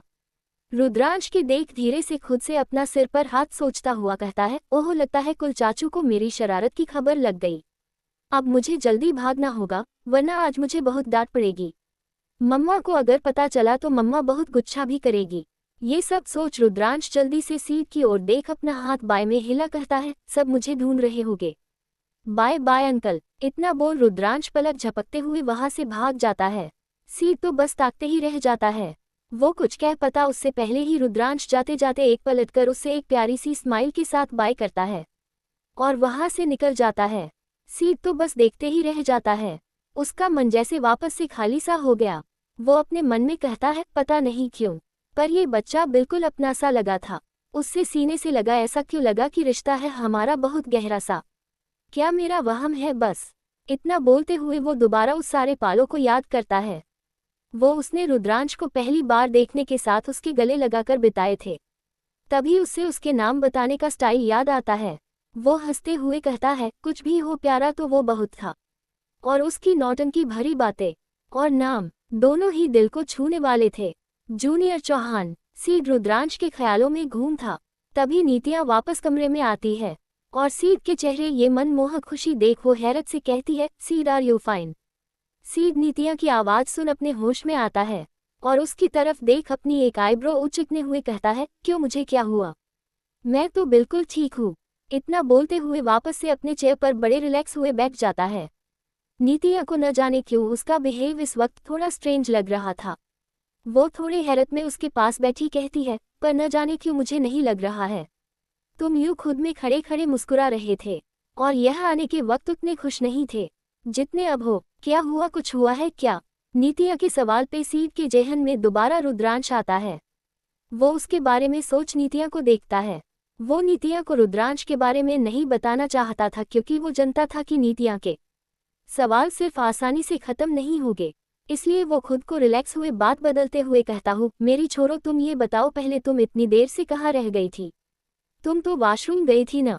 ये सुन नीतिया एक लंबी और गहरी सांस लेते हुए कहती है, अरे मत पूछो, एक छोटा बच्चा कहीं खेलते खेलते खो गया था। उसके लिए पूरे फ्लो पे गुड्स और होटल स्टाफ पैनिक में आए उससे ढूंढ रहे थे, जिसकी वजह से हमें हिलने से भी रोक दिया था। वो बच्चा शायद होटल के ओनर का बहुत खास है, इसलिए पल भर में इतने जायद सिक्योरिटी टाइट कर दी कि हम में से कुछ बोल ही नहीं सकता। थैंक गॉड वो जल्दी मिल गया, वरना आज तो मैं वॉशरूम में ही अटक जाती। नीतिया अपनी फ्रस्ट्रेशन बताते हुए हंसने लगती है। वही सीड नीतिया की बात को बड़े गौर से सुन रहा था। उसे रुद्रांश के बारे में सुन कुछ क्यूरियोसिटी बढ़ने लगी। वो मन में कहता है, हम्म लगता है जूनियर चौहान शैतान के साथ बहुत खास है, किसके लिए? तभी उसके दिमाग में कुछ स्ट्राइक करता है और वो दोबारा उस नाम को दोहराता है, जूनियर चौहान। चौहान, रुद्रांश रुद्र राय चौहान। कुछ अनकहे कार्यों में कुछ शब्दों को जोर सोचता हुआ कहता है, कहीं ये वो तो नहीं? सीड अपने सोच में ही घूम था कि नीतिया अपने फोन में आए मैसेज को चेक कर सीड से परेशान स्वर में कहती है, सीड हमें जल्द से जल्द नेक्स्ट प्रोजेक्ट की तैयारी करनी होगी। उस प्रोजेक्ट की डेट रिशेड्यूल हो गया। अब 1 हफ्ते के बाद नहीं बल्कि 2 दिन बाद है। ये बात जहां नीतिया परेशान होती है कि तो वही सीड के होठों पे ना दिखने वाली मुस्कान होती है, जैसे उससे इसी बात का इंतजार हो। न जाने क्या था सीड के मान में, और क्या था उसके इंतजार का मतलब, और क्यों जोड़ रहा वो अनकही कड़ी, और क्या होगा जब दोबारा सीड और अन्या का आमना सामना होगा। Episode 256, Anya again lost deal. 2 दिन बाद शाम का वक्त दिग्विजय जी और आकाश जी के साथ अभय बैठा हुआ था। और उनसे बातें करते हुए अपने आने वाले नए होटल वाले प्रोजेक्ट का लोकेशन एरिया की पिक्चर अपने टैब में दिखा रहा था। अभय के लिए तो उसके बड़े दिग्विजय जी और आकाश जी थे, इसलिए वो उनसे ही अपने काम से रिलेटेड बातें करता या सजेशन लेता है और साथ ही अपनी खुशी अपनी तरक्की शेयर करता। दिग्विजय जी और आकाश जी अभय की हर कामयाबी पे वैसे ही खुश होते जैसे वो पहले रुद्र और अबन्या पे होते हैं। अभय उससे लोकेशन के बारे में ब्रीफ कर रहा था कि दिग्विजय जी टैप साइड कर उसकी बात बीच में काट कहते हैं, ये नया लोकेशन तो बहुत अच्छा है। पर दिग्विजय जी के मुंह से पर शब्द सुन अभय उचकता हुआ कहता है, पर क्या दादाजी, आपको कोई गड़बड़ लग रही है इस प्रोजेक्ट में? दिग्विजय जी अभय के माथे पर चिंता की लकीरें खींचते देख हंसते हुए कहता है, प्रोजेक्ट में नहीं अभय, गड़बड़ तुम में है। ये सुन अभय आचार्य से दिग्विजय को देख जैसे खुद से कहता है, मुझ में। दिग्विजय जी अपनी जारी रखे आगे कहते हैं, कब तक दूसरे जोड़ों के लिए ये नई नई बिल्डिंग बनाओगे? अभय का को न्यू होटल ब्रांच का प्रोजेक्ट है, वो स्पेली न्यूली कपल के लिए था। कोष्टक, कभी अपने घर बसाने का तो सोचो। दिग्विजय जी का दोबारा शादी का रांग सुन अभय पकड़ लेता है, क्योंकि वो अब जनता था वो इतनी आसानी से दादाजी के चंगुल से नहीं छूट सकता। दिग्विजय जी अभय के बदलते एक्सप्रेशन देख आकाश जी से कहते हैं, देख रहे हो आकाश, ये मेरा पोता शादी के नाम पे कैसे मौन धारण कर बैठा है। मुझे तो समझ नहीं आता आखिर शादी करने में समस्या क्या है। दिग्विजय अपनी बात कह कुछ तैस में आ जाते हैं और अपनी छड़ी पर अपनी पकड़ काश्त हुए उससे हल्का घूमते हुए कहते हैं, कितनी लड़कियों के साथ इसे डेट पर भेजा, लेकिन रिजल्ट हर बार की तरह 0 बाटा सनाता। समझ नहीं आता मैं क्या करूं। दिग्विजय जी को यूं गुस्सा करते देख अभय कुछ कहने की कोशिश करता है, पर दिग्विजय जी उससे बोलने नहीं देते। ये देख आकाश जी उनके कंधे पर हाथ उन्हें शांत करवाते हुए कहते हैं, डैड शांत हो जाएगी, शादी कोई छोटी बात नहीं है, जो बस कुछ मुलाकातों में बिना जानने पहचाने कर ले। अभय को वक्त दीजिए। दिग्विजय जी आकाश जी की बात सुन गुस्से में उससे घूर जैसे हूर दिए कहते हैं, वक्त? अब कितना वक्त दूं? 30 साल पर हो चुका है, अब क्या ये रुद्रांश के साथ साथ घोड़ी पर चढ़ेगा? ये सुन आकाश जी के साथ अभय का भी मुंह बन जाता है। तभी दिग्विजय जी एक नज़र अभय को देख कुछ सोचते हुए कहते हैं, कहीं तुम्हारी शादी न करने की वजह वो तो नहीं? अभय उन्हें कंफ्यूज नजरों से देखता है, तो दिग्विजय जी आगे देख थोड़ा हिचकते हुए कहते हैं, अभय अगर तुम्हें वो दूसरे कैटेगरी में तो नहीं आते ही, अगर तुम्हें वो पसंद है तो हम आज़ाद ख्यालों के हैं, तुम जैसा चाहो वैसा कर सकते ही, हमें कोई आपत्ति नहीं होगी। अभय उनकी बात सुन और भी जायद कंफ्यूज हो गया था, वो अजीब नजरों से देख रहा था, तो दिग्विजय जी अब उससे नजरें नहीं मिला रहे थे। वो दिग्विजय जी कोई सवाल पूछ पता कि उसकी नज़र आकाश जी से मिलती है, जो उससे कुछ इशारा करते हैं उन बातों के मतलब के तहत, जिसे समझ अभय जैसे हैरान रह जाता है। उसके दादाजी उससे गया समझ रहे थे, उससे लड़कियों की जगह लड़कों में इंटरेस्ट है। ओह गॉड, दादाजी की सोच न तो अभय का जैसे दिमागी संतुलन ही बिगड़ दिया। वो हैराना परेशान नजरों से उन्हें देख कुछ कहने की कोशिश करता है कि दिग्विजय जी अपना मुंह फेर आकाश जी से कहते हैं, आकाश कह दो इससे, इसका दादा बूढ़ा जरूर है लेकिन पुराने ख्यालों में जीने वाले नहीं है, वो अपनी जिंदगी में वैसे फैसले ले सकता है। ये सुन तो अभय अपना जैसे सिर पीट देता है, वो कुछ नहीं पता क्योंकि दिग्विजय जी कुछ सुन नहीं रहे थे। वो दोबारा कोशिश करता कि तभी रेहान काफी थके हारते कदमों से घर में अंदर चला आ रहा था, उसके चेहरे पर परेशानी साफ झलक रही थी। आकाश जी ये देख रेहान के पास आते हुए पूछते हैं, रेहान क्या बात है, बड़े परेशान लग रहे हो, सब ठीक है ना? रुको पहले तुम यहाँ बैठो और ये पानी पियो। इतना बोल वो रेहान के हाथों में पानी का ग्लास देते हैं। रेहान शांति से पानी के मुश्किल से 2-3 घूंट लिए अपना सिर झुकाए उस ग्लास को देख रहा था। रेहान का ऐसा शांत बिहेव उसके नेचर से बिल्कुल अपोजिट था। वो कितना भी थका हो लेकिन उसका हंस मुस्कुराता मजाकिया अंदाज कभी नहीं बदला। लेकिन आज कुछ अलग था, जिससे वहां बैठे दिग्विजय जी, आकाश जी और अभय तीनों ने नोटिस कर रहे थे। दिग्विजय जी अपनी जगह से खड़े होते हुए रेहान के पास बैठते हैं और उसके कंधे पर हाथ रखा फिक्र से पूछते हैं, रेहान क्या बात है, इतने परेशान क्यों हो, ऑफिस में कुछ हुआ है क्या? रेहान उस ग्लास को देख अपनी खाली निगाहों को सबकी ओर ढालते हुए एक मायूसी भरी छोटी मुस्कान में कहता है, दादाजी dad, way lost out project, पता नहीं क्यों कैसे, कुछ समझ नहीं आ रहा है। ये सुन आकाश जी उचकते हुए कहते हैं, क्या मतलब, साफ साफ बोलो। रेहान उनकी बात सुन ग्लास टेबल पर रखा एक गहरी सांस लिए कहता है, दादाजी डैड, अभय भाई, आप सब ने कुछ दिनों से भाभी के बिहेव में कुछ चेंजेस नोटिस किए हैं। ये सुन तीनों एक पल सोचते हैं अन्या इन बीते तीनों में पहली वाली अन्या लग ही रही थी। वो ऑफिस कम जाती थी और शायद उसका काम से भी ध्यान हट चुका था। थोड़ी थोड़ी खोई खोई थी, परेशान रहने लगी थी। सबके साथ वो अभी बैठा भी नहीं करती थी। घर में होने के बावजूद वो अभी सिर्फ अपने कमरे में ही रहती थी। जबकि अन्या ऐसी नहीं थी। वो फैमिली को अपनी सबसे पहली प्रायोरिटी मानती थी। उनके साथ वक्त बिताना, ये सब याद कर सब कुछ असमंजस में हाँ में सिर हिलाते हैं तो रेहान ये देख अपने बालों को अपने उंगलियों में जकड़ते हुए एक गहरी सांस लेते हुए कहता है, पता नहीं भाभी को क्या हुआ, कुछ समझ नहीं आ रहा है। आज एक बहुत बड़ा प्रोजेक्ट था हमारा, लेकिन भाभी ने उस प्रोजेक्ट के लिए कम्पीट करना तो दूर उन्होंने पार्टिसिपेट तक नहीं किया, जिसकी वजह से वो प्रोजेक्ट हमारे राइवल को मिल गया। और इस प्रोजेक्ट की बुनियाद में काफ़ी सारे क्लाइंट हमसे सवाल कर रहे हैं। कुछ ने अपना कॉन्ट्रैक्ट हमसे कैंसिल करने तक की बात कह दी। हमें बहुत लॉस हो रहा है। पिछली प्रोजेक्ट भी हम हार गए, जिससे अब मार्केट में हमारा नाम खराब हो गया। सबसे बड़ी बात चिंता की ये है कि भाभी ऐसी नहीं थी। वो हर हाल में जीतने में जीती थी, लेकिन न जाने उन्हें क्या हो गया है। वो जितना तो दूर वो मैदान में खड़ी भी नहीं हो रही है।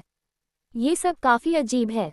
ये सुन अभय भी चिंता में कहता है, ये तो सच में काफ़ी अजीब बात है रेहान। भाभी ऐसी बिल्कुल नहीं है। वो तो बीते 3 सालों में सिर्फ जीतने और आगे बढ़ने में ही जीती थी। अचानक ऐसा क्या हो गया? आकाश जी उनकी बातें सुन कहते हैं, मुझे लगता है हुए अन्याय से बात करनी चाहिए। शायद वो किसी परेशानी हो या कोई और बात हो। आकाश जी की बात सुन अभय और रेहान उनकी बात से सहमत हुए हाँ में सिर हिलाते हैं। तीनों अन्या ने बात करते का डिसाइड कर खड़े होते हैं और जाने को ही होते हैं कि उन्हें कानों में दिग्विजय जी की तेज आवाज गूंजती है, कोई कहीं नहीं जाएगा। ये सुन आकाश जी चिंता से उनकी तरफ देख कहते हैं, लेकिन डैड अन्या से बात तो करनी होगी ना, आखिर क्या बात है उसके ऐसे पीछे हटने की वजह की। रेहान भी आकाश जी का साथ दिए कहता है, हाँ दादाजी बात तो आज मुझे भी भाभी से करनी। उनके ऐसे फैसला का असर कंपनी पे हो रहा है। उनकी बात सुन दिग्विजय जी वो अभी शांत थे, वो थोड़े गुस्से में आ जाते हैं। वो अपनी जगह से खड़े हुए रेहान को देख गुस्से में कहते हैं, रेहान जब फिक्र करनी थी कंपनी की तब तो तुम अपने गम में डूबे थे, और आज अन्या पे सवाल उठा रहे हो। आखिर तुम सबको हो क्या गया है?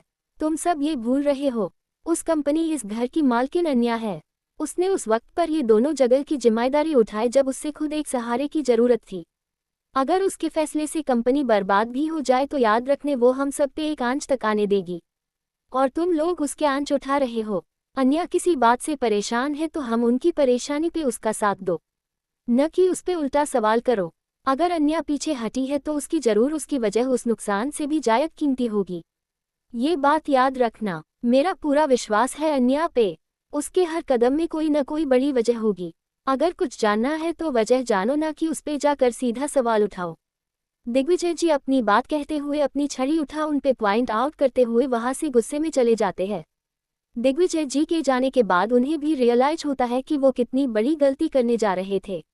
अन्या पे सवाल उठा रहे थे जिसका शायद उन्हें हक नहीं था। वहीं दूसरी तरफ स्टडी रूम में अन्या अपनी आंखें बंद किए शांति से चेयर से सिर टिक्का कर बैठी थी।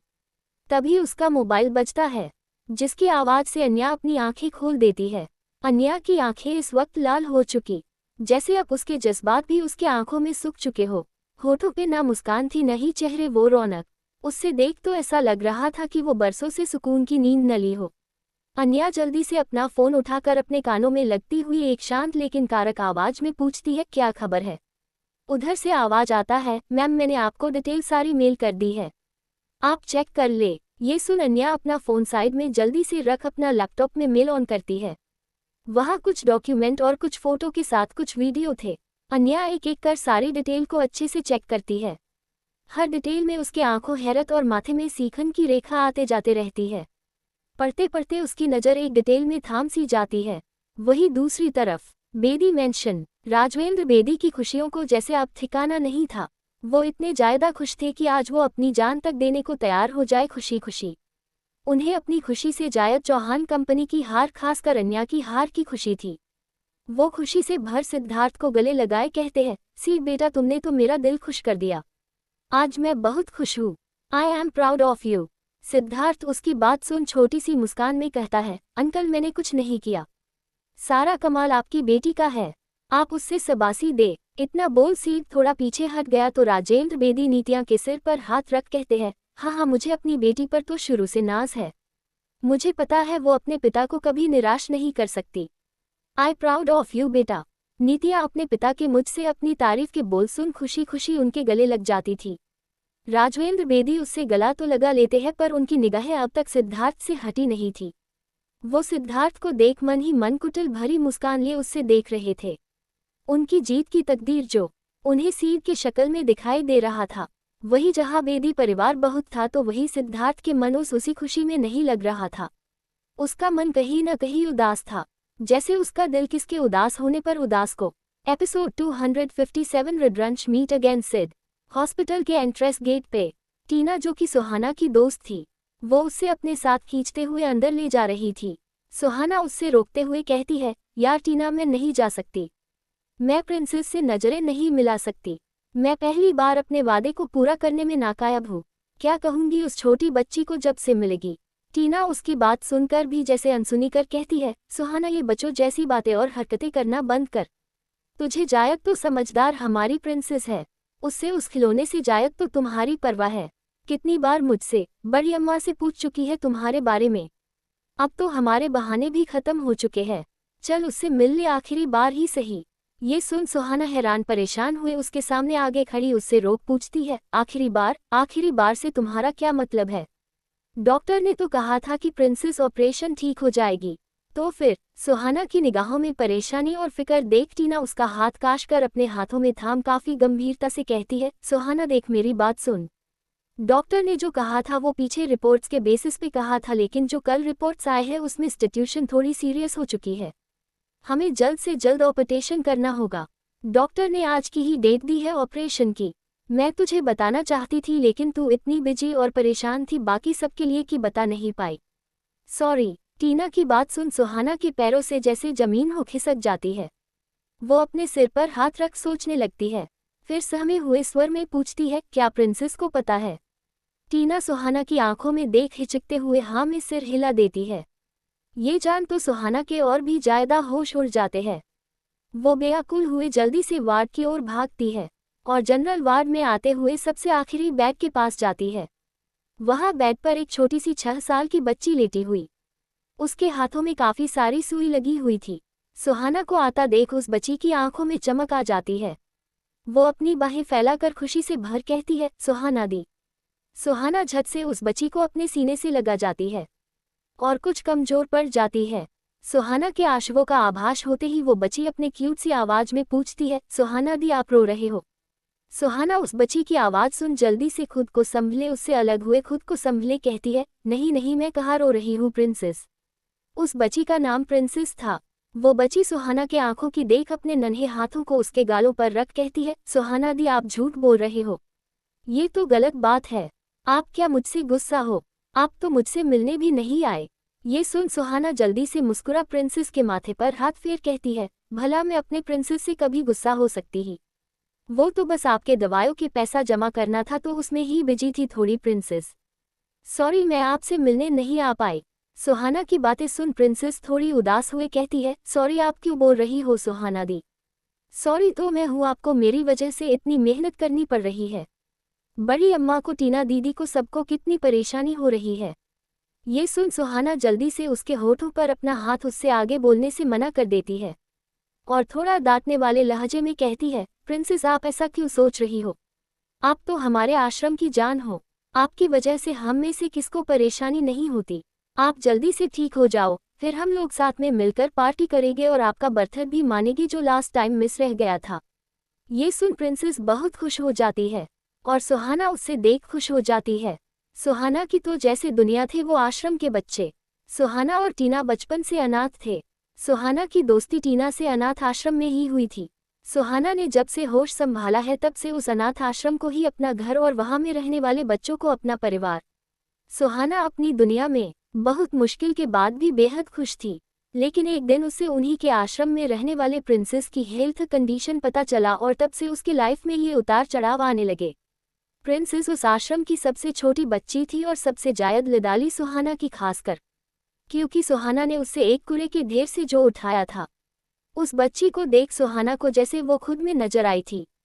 उसके माँ बाप को भी वो नहीं चाहिए थी, इसलिए उसके माँ बाप ने शायद उसे उस तरह आश्रम के गेट पार छोड़ दिया। सुहाना को अब इन सारी बातों की परवाह नहीं थी। वो जीती थी और जीना चाहती थी सिर्फ उस आश्रम और उसके बच्चों के लिए। उसकी पढ़ाई भी काफ़ी मुश्किल से कम ही पूरी हो पाई है। उसके पास कोई अच्छी डिग्री भी नहीं कि वो अपनी और इस आश्रम में रहने वाली की हालात सुधर सके। उसके पास तो प्रिंसेस के इलाज के भी पैसे नहीं थे, लेकिन एक ट्रस्ट के हेल्प से प्रिंसेस का आज ऑपरेशन होने वाला था। इस बात से सब बहुत निश्चिंत थे। सुहाना और प्रिंसेस आपस में बातें कर रहे थे। सुहाना उसका ऑपरेशन वाला डर मिटा देना चाहती थी, पर उस बच्ची की हिम्मत देखो आचार्य भी थी। उसके माथे पर कोई डर की रेखा नहीं थी, वो बस ठीक होना चाहती थी। टीना और बड़ी अम्मा उन्हें यूं देख मुस्कुरा रहे थे। तभी डॉक्टर अपनी टीम को लिए वहां आते हैं, जिससे देख सुहाना उन्हें ग्रीट करते हुए कहती है, ऑपरेशन का वक्त हो गया। डॉक्टर पक्का वो ठीक हो जाएगी ना? डॉक्टर सुहाना की बात सुन कुछ टेंशन भरे भाव में कहते हैं, मिस सुहाना, ऑपरेशन बाद तो वो ठीक हो जाएगी। लेकिन डॉक्टर में माथे कर सिकन देख सुहाना परेशान स्वर में पूछती है, लेकिन क्या डॉक्टर, सब ठीक है ना? डॉक्टर एक गहरी सांस लिए शांत स्वर में कहता है, सॉरी मिस सुहाना, लेकिन ये ऑपरेशन नहीं हो सकता। ये सुन सुहाना के साथ साथ टीना और बड़ी अम्मा भी शॉक हो गई। सुहाना आगे बढ़ परेशान होते हुए पूछती है, क्या मतलब है डॉक्टर नहीं हो सकती?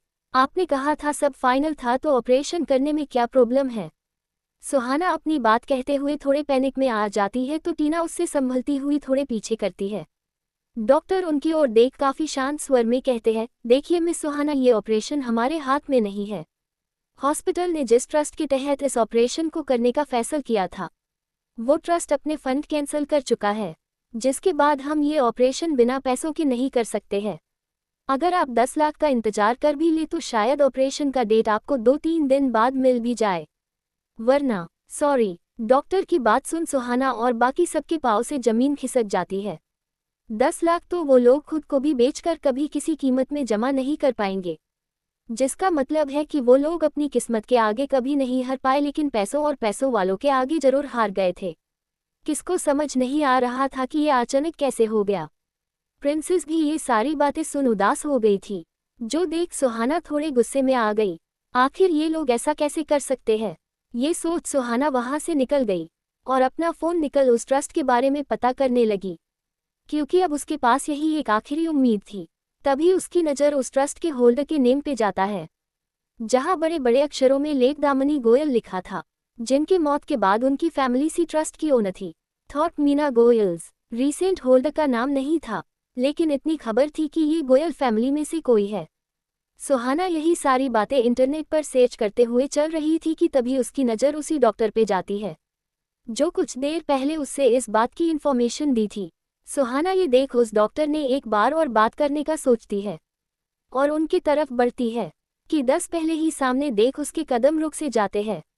वो डॉक्टर किसी शख्स से अपना हाथ मिला रहा था, जिससे सुहाना पहचानती थी। वो हैराना नजरों से सामने देख खुद से कहती है, ये यहाँ डॉक्टर से क्या बात कर रहा है?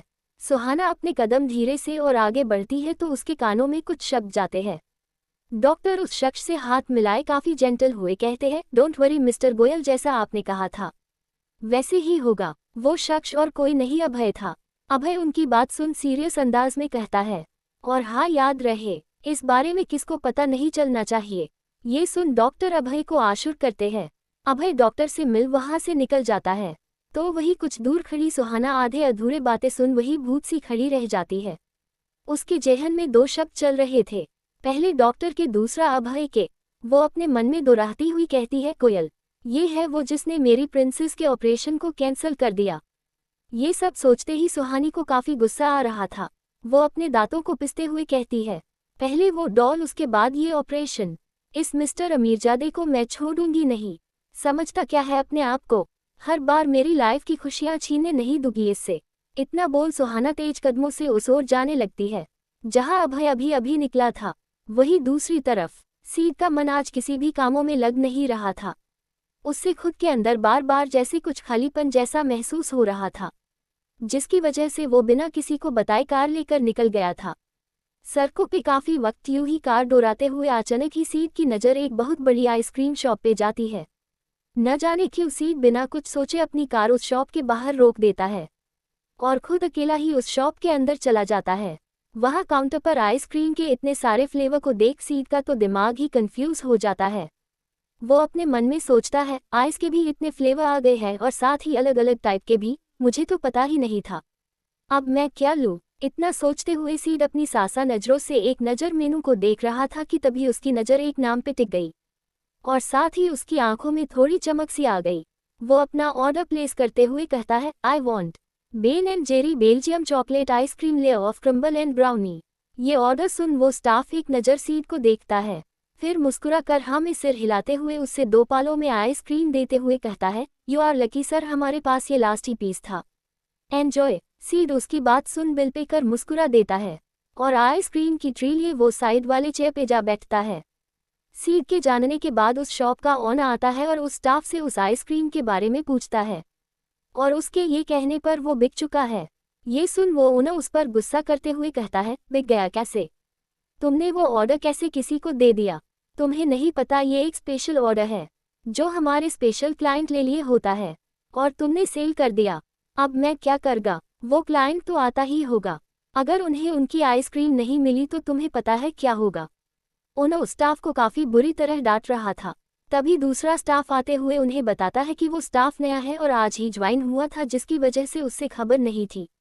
लेकिन इस बात को सुनकर भी उस ओनर का गुस्सा शांत नहीं हुआ, क्योंकि जो क्लाइंट था इस ऑर्डर का वो उसके लिए, उसके शॉप के लिए बहुत खास था। वही सीड उस आइसक्रीम को एक टैग देख रहा था। वो आइसक्रीम देखते ही उससे काफ़ी अलग सी फीलिंग हो रही थी। उसका उदास मन में जैसे खुद में सुकून पड़ने लगा था। सीड ने कभी नहीं सोचा था कि एक आइसक्रीम उससे इतना सुकून दे सकता है। वो स्पून निकल उस आइसक्रीम की एक बाइट लेते ही उससे एक जाना पहचाना एहसास छू जाता है। वो साथ ही उसके होठों होठों पे खुद ब खुद मुस्कान छह जाती है। वो खुशी खुशी जैसे उस आइसक्रीम की सेकंड बाइट लेने के लिए बढ़ता है कि कोई उसके सामने से वो आइसक्रीम ले लेता है। ये देख सीड अवाक रह जाता है। वो अपने खुले मुंह लिए अपनी कंफ्यूज नजरों से जैसे ही सामने देखता है तो उसकी आंखों में एक चमक सी आ जाती है और होठों पे एक बड़ी सी स्माइल। वो अपनी आंखों में चमक लिए मुस्कुराते हुए कहता है, जूनियर चौहान तुम यहाँ। सामने और कोई नहीं रुद्रांश था। रुद्रांश सीड के सामने अपने नन्हे नन्हे हाथों को सीने के पास लौटकर अपने छोटे छोटे गालों को फुलाए अपनी छोटी छोटी आंखों से सीड को घूर रहा था। रुद्रांश अपने अंदाज में गुस्सा और नाराजगी लिए खड़ा था, पर उसका ये अंदाज उससे साथ ही काफ़ी प्यारा बनना रहा था। वो काफ़ी ज़्यादा प्यार लग रहा था, जिसे देख किसके भी चेहरे पर खुशी के साथ दिल में उससे दुलार करने की इच्छा होने लगेगी। सीड के कहने पर भी रुद्रांश को कुछ न कहते देख सीड को समझ नहीं आता। वो अपनी चेयर से उठता हुआ रुद्रांश के सामने बैठ उसके फाई गालों को अपनी उंगलियों से पोंछकर उसका सारा एक्स्ट्रा हवा निकल कहता है, क्या हुआ जूनियर चौहान, आपने अपने गालों को यूं गुब्बारा क्यों बना रखा है? ये सुन रुद्रांश तुरंत अपने सिर पर हाथ रख अपनी क्यूट आवाज में अपने आंखों को मटका मटक कर कहता है, ओफो आपको इतना भी नहीं पता, मैं आपसे गुस्सा हूं ना। रुद्रांश की हरकतें तो सीड को प्यारी लग रही थी, उससे हंसी भी आ रही थी, लेकिन वो अपनी हंसी को रोक आचार्य हुए पूछता है, अच्छा लेकिन वो क्यों भला? ऐसा क्या कर दिया मैंने जो हमारे जूनियर चौहान हमसे गुस्सा है? रुद्रांश उसकी बात सुन टेबल पर रखी आइसक्रीम की तरफ इशारा कर कहता है, आपने बिना परमिशन के मेरी आइसक्रीम खा रहे थे ना? आपको नहीं पता रुद्रांश की ये फेवरेट आइसक्रीम है ना? ये सुन सीड एक नज़र आइसक्रीम को देख अनाज बने कहता है, अच्छा सॉरी मुझे नहीं पता था, ये हमारे जूनियर चौहान की आइसक्रीम है, वरना इसे खाने की हिम्मत मैं क्या कोई नहीं कर सकता। रुद्रांश उसकी बातें सुन अपना होठों क्यूट पाउट बना सीड की तरफ देख बड़े मासूमियत से कहता है, पर आप कर सकते ही क्योंकि आप रुद्रांश के ड एपिसोड 258 सिड इन चौहान मेंशन। रुद्रांश उसकी बात सुन टेबल पर रखी आइसक्रीम की तरफ इशारा कर कहता है, आपने मेरी बिना परमिशन के मेरी आइसक्रीम खा रहे थे ना? आपको नहीं पता रुद्रांश की ये फेवरेट आइसक्रीम है ना? जब रुद्रांश मम्मी के टमी में छोटू सा रुद्रांश था तब से ये आइसक्रीम खा रहा है। ये सुन सीड को हंसी आ जाती है, पर वो खुद की हंसी रोक एक नज़र आइसक्रीम को देख अनाज बने कहता है, अच्छा सॉरी मुझे नहीं पता था, ये हमारे जूनियर चौहान की आइसक्रीम है, वरना इसे खाने की हिम्मत मैं क्या कोई नहीं कर सकता। रुद्रांश उसकी बातें सुन अपना होठों क्यूट पाउट बना सीड की तरफ देख बड़े मासूमियत से कहता है, पर आप कर सकते ही क्योंकि आप रुद्रांश के ड रुद्रांश उस शब्द को कहते कहते वापस से रुक गया। रुद्रांश को यूं रुकता देख सीड उस कंफ्यूज निगाहों में देखता है। तो रुद्रांश छत से अपनी बात करेक्ट कर मुस्कुरा कर कहता है, क्योंकि आप रुद्रांश के दोस्त हो ना। सीड ये शब्द सुन क्यूशियस हुए कहता है, दोस्त? रुद्रांश छत से हाँ में सिर हिलाते हुए कहता है, हाँ दोस्त, अपने उस दिन मेरी हेल्प की थी ना छुपने में। और बड़े दादाजी कहते हैं दोस्त एक दूसरे की हेल्प करते हैं ना। तो आप हुए न मेरे दोस्त।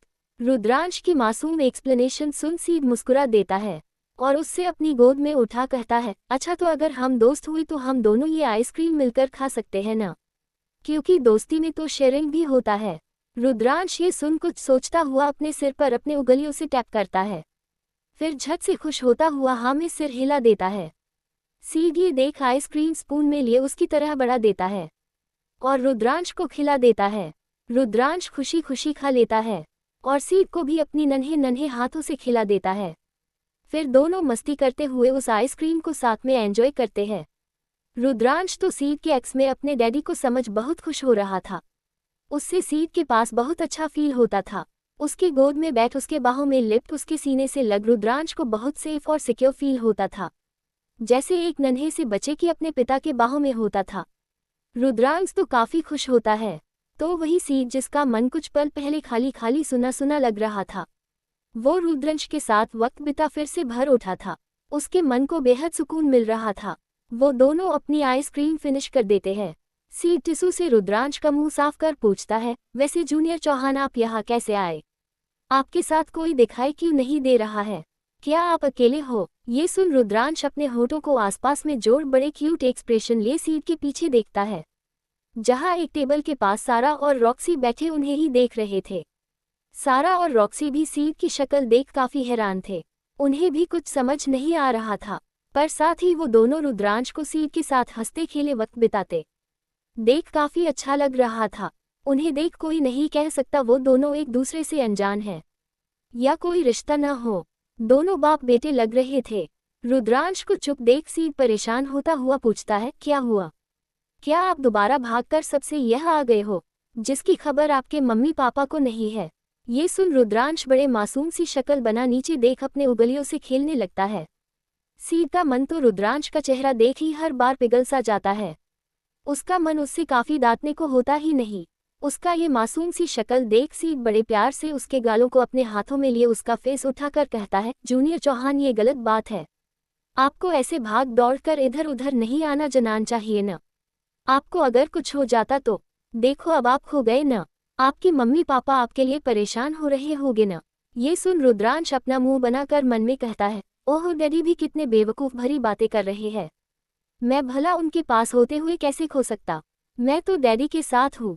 रुद्रांश अपनी बातों को सोच ही रहा था कि सीड उससे लिए खड़ा होता है और अपने साथ ले जाते हुए कहता है, आप परेशान मत हो, चलो मैं आपको आपके घर ले चलत हूँ। अब ठीक है। ये सुन रुद्रांश के चेहरे पर बड़ी सी स्माइल आ जाती है। वो झट से एक बड़ी सी हाँ में सिर हिलाता है, जिससे देख सीड उसके बालों को बिगड़ मुस्कुरा हुआ वहां से निकल जाता है। सारा और रॉक्सी भी उन्हें देख जल्दी से वहां से उनके पीछे निकल जाते हैं। सीड रुद्रांश को अपने साथ लिए अपनी कार में आ जाता है और ड्राइविंग सीट के बगल वाले सीट पे रुद्रांश को बैठा उसका सीट बेल्ट लगता हुआ ड्राइविंग सीट पर खुद भी आ बैठ जाता है। सीड कार स्टार्ट करने से पहले कुछ सोच रुद्रांश की ओर देख पूछता है, वैसे जूनियर चौहान आपने तो अपना एड्रेस बताया नहीं, मैं आपको कहाँ छोड़ दूँ? क्या इस होटल में जहाँ हम पहली बार मिले थे, या फिर? ये बोल सीड कुछ सोचने लगा कि वो क्या कर रहा है। इतने छोटे से बच्चे को अपने घर का एड्रेस थोड़ी पता होगा।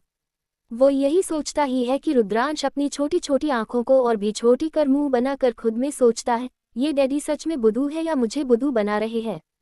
इन्हें हमारा घर का एड्रेस नहीं पता, ये कैसे हो सकता, जबकि हमारा एड्रेस तो फ़ोन वाली sweet aunty Rudransh talk about Google assistant को भी पता है। सीड थोड़े उम्मीद से रुद्रांश की ओर जवाब के लिए देखता है कि शायद वो कोई हिंट दे दे। रुद्रांश ये देख जल्दी से अपना सीट बेल्ट खोलने की कोशिश करता है जो उससे हो नहीं रहा था। ये देख सीड उसकी मदद करते हुए कहता है, क्या हुआ जूनियर चौहान, आप कहाँ जा रहे हो? सीड अपनी बात पूछता कि रुद्रांश जल्दी से सीड के आगे हुए सीड की कार की जीपीएस ऑन करता है और वहां चौहान मेंशन की लोकेशन बोलकर सेट करता है। ये देख तो सीड हैरान रह जाता है। 3 साल के छोटे से बच्चे से इतने दिमाग की उम्मीद उसने कभी नहीं की थी। अब बेचारे को क्या पता, आजकल के बच्चे टेक्नोलॉजी के गुरु जो ठहरे, वो बड़ों से भी जायद इस चीज़ के जानकर होते हैं। रुद्रांश लोकेशन सेट कर वापस आराम से सीट पर बैठ बड़े प्राउड लुक में कहता है, ये रहा मेरा घर, अब चले। ये देख सीड थोड़े हैरत में अपना सिर हिलाकर उसके सीट बेल्ट को दोबारा बंद कर अपनी कार उस रास्ते की ओर भागा देता है। सीड जीपीएस पे रास्ता देखते हुए प्राउड स्माइल में कहता है, वाह जूनियर चौहान, आप तो बड़े स्मार्ट को। मुझे अब तक इस कार के फीचर्स अब तक सही से समझ नहीं आए जितने जल्दी आप समझ गए। रुद्रांश ये सुन खुश होते हुए कहता है, ये तो बहुत ईजी है। मेरे डूड चाचू के पास सेम कार है ना। मैं और चाचू चीची माँ से चुप कर आइसक्रीम खाने इसी कार से जाते हैं। बड़ा मजा आता है। फिर हमें डांट भी पड़ती है चीची माँ से। सीड रुद्रांश की बात सुन मुस्कुरा कर कहता है, अच्छा आप तो बहुत शैतान हो, बहुत मस्ती करते हो। आपकी फैमिली अब आपके लिए अभी परेशान हो रही होगी। आपकी मम्मा वो कितना परेशान हो रही होगी आपके ऐसे खो जानने से। आप मुझसे प्रॉमिस करो यादा से आप आइंदा से ऐसा नहीं करोगे, ऐसे कहीं भाग दौड़ नहीं करोगे। रुद्रांश सीड बात सुन एक पल सोचने की एक्टिंग करता है और झट से मान जाता और हाँ में सिर हुए कहता है, प्रॉमिस अंकल, मैं आगे से ऐसा कुछ नहीं करूँगा। सीड रुद्रांश की बात सुन मुस्कुराते हुए उसके सिर पर हाथ रखता है। फिर कुछ सोचता हुआ कहता है, वैसे जूनियर चौहान अब तो हम दोस्त हो गए हैं ना। रुद्रांश हाँ में सिर हिलाता है तो सीड आगे कहता है, तो ये अंकल बहुत अनजान सा लगता है। दोस्तों के तो निकनेम होते हैं ना, जो वो दोनों एक दूसरे को बुला सके। जैसे मैं आपको जूनियर चौहान बुलाता हूँ, वैसे ही आप भी मुझे कोई निकनेम से बुला सकते हो। तो बताओ कौन से नेम से बुलाओगे। सीड की बात सुन रुद्रांश भी हामी भर सोचने लगता है। सीड ने ये बात जानबूझकर छेड़ी थी न जाने क्यों, पर उससे रुद्रांश के मुंह से अंकल शब्द कुछ पसंद नहीं आ रहा था। वो चाहत था कि रुद्रांश उससे वो शब्द से बुलाए जो उसका अपना हो। कुछ ही वक्त में उसका एक अनजाना सा रिश्ता जो जुड़ गया था रुद्रांश से। रुद्रांश अपने बड़े गहरी सोच की डूब चुका था, जिससे देख सीड की क्यूरिटी काफी बढ़ गई थी। रुद्रांश सोच हुए कहता है, मैं आपको क्या बुलाऊं। हाँ समझ गया, मैं आपको आज से आबियाफेड बोलूंगा। आबियाफेड ये शब्द सुन सीड कंफ्यूज निगाहों से कहता है, ये आबियाफेड क्या होता है। रुद्रांश एक्साइटेड कहता है, आबियाफेड मीन्स रुद्रांश बिग फ्रेंड। ये सुन सीड अपनी एक आईब्रो उचकने हुए कहता है, और डी का मतलब। ये सुन रुद्रांश बड़े धीमी आवाज में खुद से कहता है, D means daddy. Rudransh daddy. Seed Rudransh की ये बात सुन नहीं पता क्योंकि हॉर्न की आवाज हो जाती है। रुद्रांश भी जल्दी से बात बदल कहता है, डी मीन्स मैं आपको नहीं बताऊंगा, ये एक सीक्रेट है। आबियाफेड। सीड अपना ये नया नाम सुन कुछ जायद खुश नहीं था, लेकिन सुकून में था कि ये अंकल से तो बेटर है। बातों में तो सीड को सफर का पता ही नहीं चला। सामने चौहान मैंशन का गेट देख रुद्रांश खुश होता हुआ कहता है, आबियाफेड हमारा घर। सीड उस घर के दरवाजे के पास आता है तो उसकी नज़र बड़े बड़े अक्षर में चौहान मैंशन के बड़े से बोर्ड पे जाता है। उस बोर्ड को देख वापस से उसके अंदर एक हलचल सी मचने लगती है। वो कुछ सोच पता कि उससे पहले गुड सीड की कार की अंदर जाने से रोक देता है। ये देख रुद्रांश बड़े फुर्ती से विंडो से झांक अपनी आईब्रो चढ़ा कहता है, हिम्मत कैसे हुई मुझे रोकने की, मैं हूँ रुद्रांश रुद्र राय चौहान। दरवाजा खोलो। रुद्रांश को कार में देख सारे गार्ड सदके में आ जाते हैं और जल्दी से उसे ग्रीट करते हुए दरवाजा खोल देते हैं। रुद्रांश सीड को कार अंदर लेने को कहता है।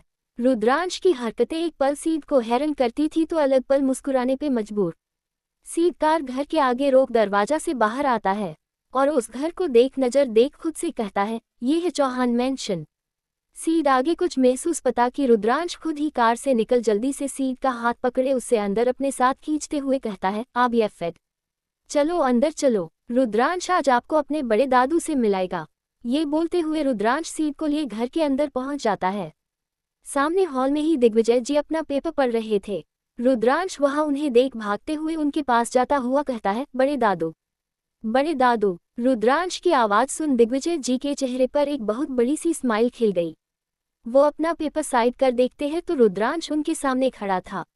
वो रुद्रांश को लाड करते हुए बड़े प्यार से पूछते हैं, आ गए मेरा छोटा शैतान, आइसक्रीम खाया। रुद्रांश छत से अपना सिर एक बड़ी सी हाँ में हिलाता है तो दिग्विजय जी हंसते हुए पूछते हैं, मेरा शेर अपने बड़े दादू के लिए क्या लाया। ये सुन रुद्रांश सीरियस एक्सप्रेशन के साथ कहता है, बड़े दादू आपको तो आइसक्रीम स्वीट सब खाने के लिए मम्मा माना की है, न तो मैं कैसे लता आपके लिए। मम्मा को पता चलेगा तो आपके हिस्से की डांट भी मुझे सुननी पड़ेगी। रुद्रांश के एक्सप्रेशन इस वक्त बड़ों वाले थे जो उससे अभी और भी क्यूट बना रहे थे। दिग्विजय जी उसकी मीठी मीठी बातें सुन हंसने लगे। वो उसके गालों को पिंच कर हंसते हुए कहते हैं, हमारा शेर अपनी मम्मा से डरता है।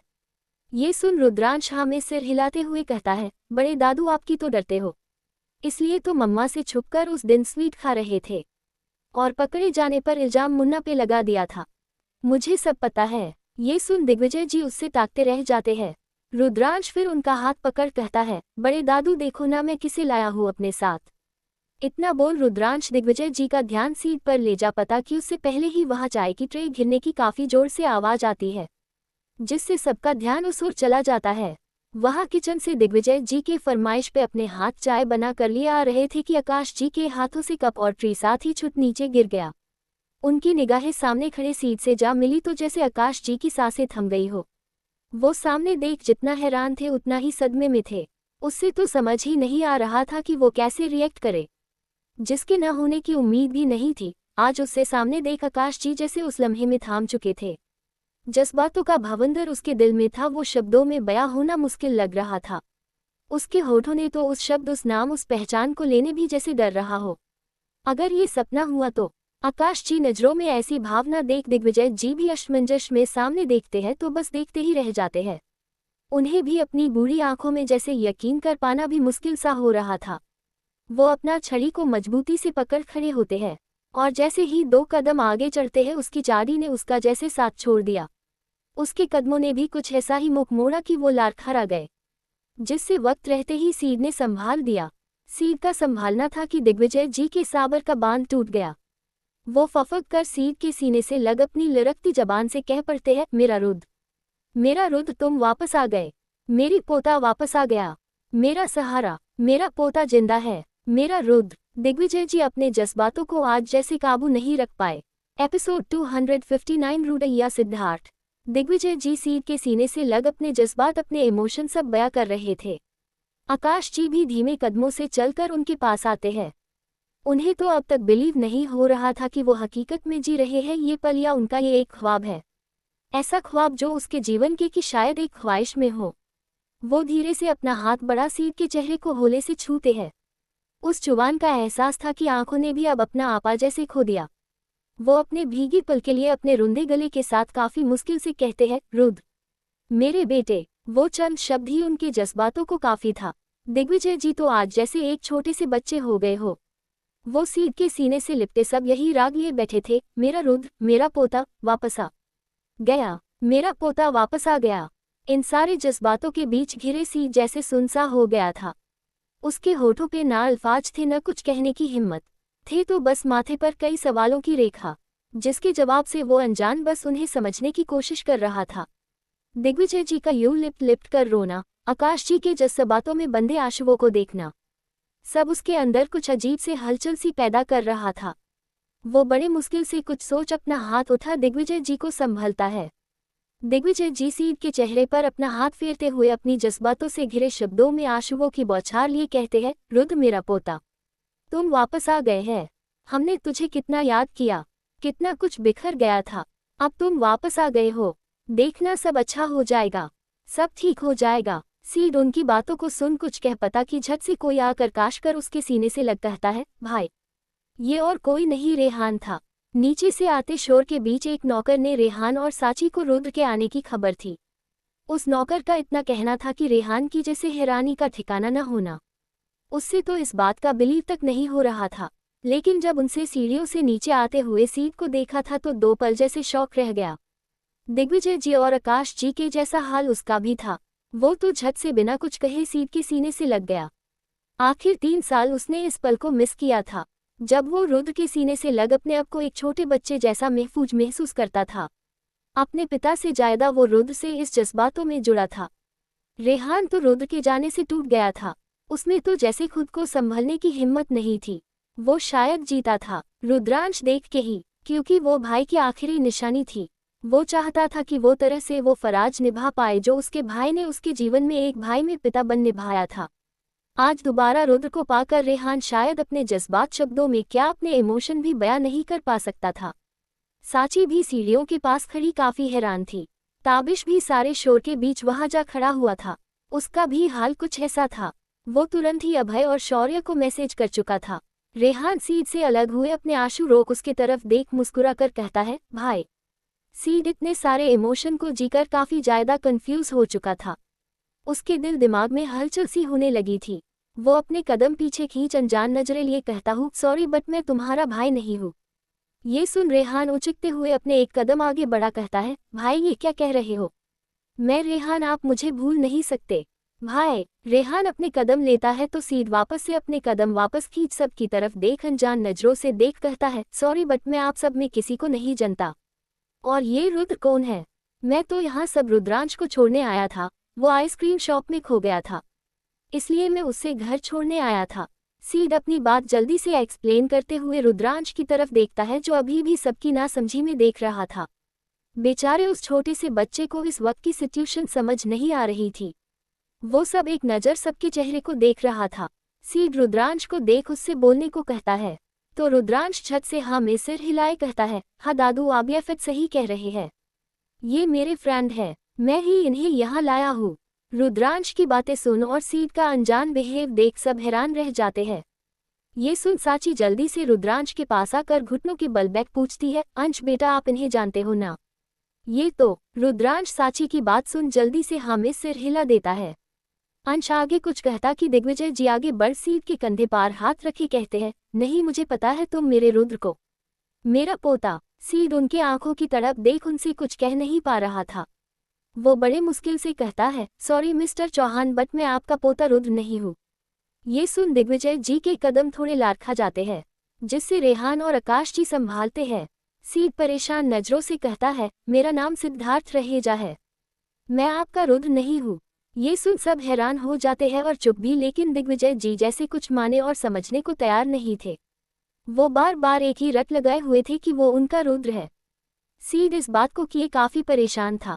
दिग्विजय जी सीड के हाथों को झंझोड़ते हुए बेधायली में कहते जा रहे थे, नहीं तुम झूठ बोल रहे हो, अपने दादा के साथ ये रेहान वाली मस्ती कर रहे हो। तुम मेरे पोते हो, मेरे पोते।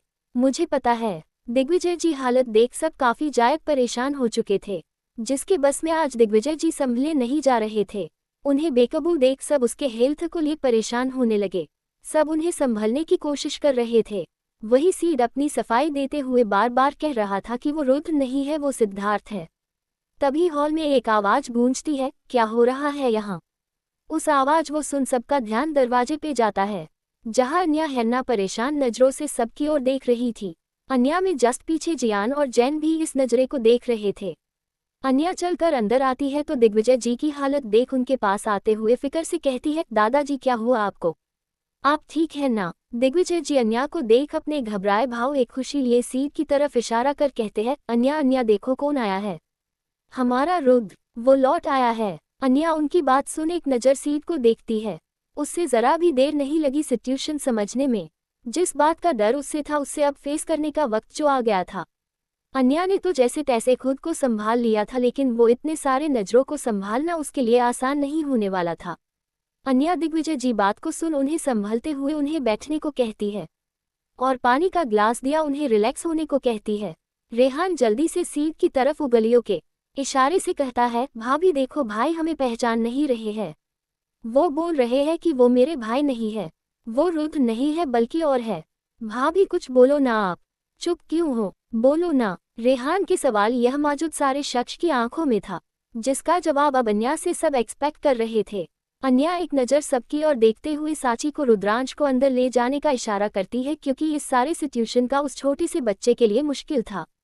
अन्या रेहान की बात सुन उनके कंधे पर हाथ रख उससे संभालते हुए काफी शांत स्वर में उससे समझते हुए कहती है, रेहान ये सच है, वो तुम्हारे भाई नहीं कोई और है। अन्या का ये डिक्लेयर करना था कि सबके पैरों से जैसे जमीन ही खिसक चुका था। सब हैरान परेशान नजरों से अन्या को ही देख रहे थे, जिसके चेहरे पर इस वक्त कोई भाव नहीं थे। रेहान कोई और सवाल पूछ पता कि उससे पहले ही अन्या उससे हाथ दिखा रोक देती है और अपने कदम सीट की तरफ बढ़ती हुई बिल्कुल उसके सामने खड़े होते हुए उसके आंखों में आंखें डाल कहती है, मिस्टर सिद्धार्थ रहेजा, एम आई राइट? अन्या के मुंह से अपना नाम सुन सीट बस उससे एक पल ताकते रह जाता है। मीटिंग के बाद आज उनकी दूसरी मुलाकात थी, लेकिन पहली मुलाकात से बिल्कुल अलग। जिस आंखों की उसने दर्द और खालीपन महसूस किया था, आज वो आंखें उसके सामने एक चट्टान के सामना थी, जहां जिस बातों के लिए कोई जगह नहीं थी। सीड अन्या को नोटिस कर बस हल्की से अपना सिर हिला देता है। ये देख अन्या काफी नरमी से अपने फैमिली की तरफ इशारा कर कहती है, sorry for trouble mister Raheja, but आपका फेस और मेरे हस्बैंड का फेस काफी सिमिलियर है और उनकी डेथ हो चुकी है, इसलिए शायद मेरी फैमिली आपको देख बेकाबू हो गई। Sorry for mess and thank you, आप मेरे बेटे को सही सलामत घर लेकर आए। अब आपको भी अपने घर जाना चाहिए। अन्या का लहजा थोड़ा कारक और रूखा था। सीड अन्या से कुछ कहने की कोशिश करता है कि अन्या उससे सीधा मुंह मोड़ जियान को ऑर्डर देते हुए कहती है, जियान मिस्टर रहेजा को सही सलामत उनके घर छोड़ के आओ, ध्यान रहे इन्हें कोई तकलीफ न हो। इतना बोल अन्या वापस से दिग्विजय जी के पास आ जाती है। सीड तो सब अन्या को ताकते ही रह जाता है। उसका लिहाज यूं था कि वो सीड को शायद अब एक पल भी सामने नहीं देखना चाहती। उसने तो उससे कुछ कहने तक का मौका तक नहीं दिया। इस परिवार के इमोशन अन्या के बेरुखी सब सीड को बेचैन करने के लिए काफी था। मन में काफी सवाल थे लेकिन जवाब क्या था इसकी खबर नहीं थी। सीड एक नज़र सबको देख बड़ी मुश्किल से एक छोटी मुस्कान के साथ बाई का सिर हिला इशारा करता हुआ वहां से चला जाता है। सीड को जाता देख दिग्विजय जी सीड को रुद्र कहे रोकने की कोशिश करते हैं कि अन्या उनके सामने खड़े हुए न में सिर हिलाती है। ये देख वो मजबूर हुए बस उससे ताकते ही रह जाते हैं। सीड के जाने में देर थी, अब अन्या पे सवालों की झाड़ी लगने लगी। सबके आंखों के सवाल अब जुबान पे आने लगे थे, जिसका सामना अब उससे अकेले करना था। खुद को संभलने के साथ उससे परिवार को भी संभालना था। अन्या ये सब महसूस कर एक पल अपनी आंखें बंद कर लेती है। वहीं दूसरी तरफ जियान पर्सनली सीड को बेदी मेंशन छोड़कर आता है। सीड इस वक्त कंफ्यूज और साथ ही परेशान था। वो बिना कुछ कहे चुपचाप बेदी मेंशन के अंदर चला जाता है। वही मेंशन पे जैसे कोई छुपकर सीड को जाता हुआ देख एक नंबर डायल करता हुआ काफी सीरियस टोन में कहता है, बॉस ये आदमी सिद्धार्थ रहेजा ही है, रुद्र राय चौहान नहीं। आगे क्या करना है? उधर से एक आवाज गुस्से से भी भरी आती है, इंतजार करना है। अगर ये सिद्धार्थ रहेजा रुद्र राय चौहान हुआ तो दोबारा वही करना है जो पहले 3 साल पहले किया था। नजर रखो, मुझे पल पल की जानकारी चाहिए। एपिसोड 260 दादाजी इज मिसिंग। चौहान मेंशन। सारे घरवालों की सवालिया निगाहें अब बस अन्या पे थी और सारे सवालों के कटघरे में थी। अभय भी ताबिश का मैसेज पाकर सब कुछ छोड़ वापस लौट आया था, लेकिन उसके आने तक सीड का चुका था। वो इस सिचुएशन को समझ पता कि दिग्विजय जी अन्या के सामने आते हुए थोड़े रूखे लहजे में कहते हैं, अन्या बेटा तुम्हें हो क्या हो गया है? तुमने रुद्र को ऐसे जानने कैसे दिया? उससे कितना बुरा लगा होगा। अपने घर से भला कोई किसको ऐसे जानने को कहता है? भला मेरा पोता वापस लौट आया मौत के मुंह से और तुम उससे संभलने की जगह घर से निकल दिया। तुमने ऐसा कैसा कर दिया? दिग्विजय जी इस वक्त जज्बातों में अपने चूर थे। शायद वो इस वक्त सिचुएशन संभलने की हालत में नहीं थे। रेहान भी अन्या के पास आते हुए कहता है, भाभी ये सब क्या है? भाई हमें पहचान क्यों नहीं रहे हैं? और ये सिद्धार्थ, मुझे कुछ समझ नहीं आ रहा है। भाभी कुछ तो बोलो आप प्लीज। अन्या सबके सवाल सुन एक गहरी सांस लेती हुई सबकी ओर देख काफी शांत लहजे में कहती है, रेहान मैं सबकी हालत समझ सकती हूँ। रुद्र को यूं सामने पाकर मेरे भी मन में आप सबकी तरह ही सवाल उठे थे।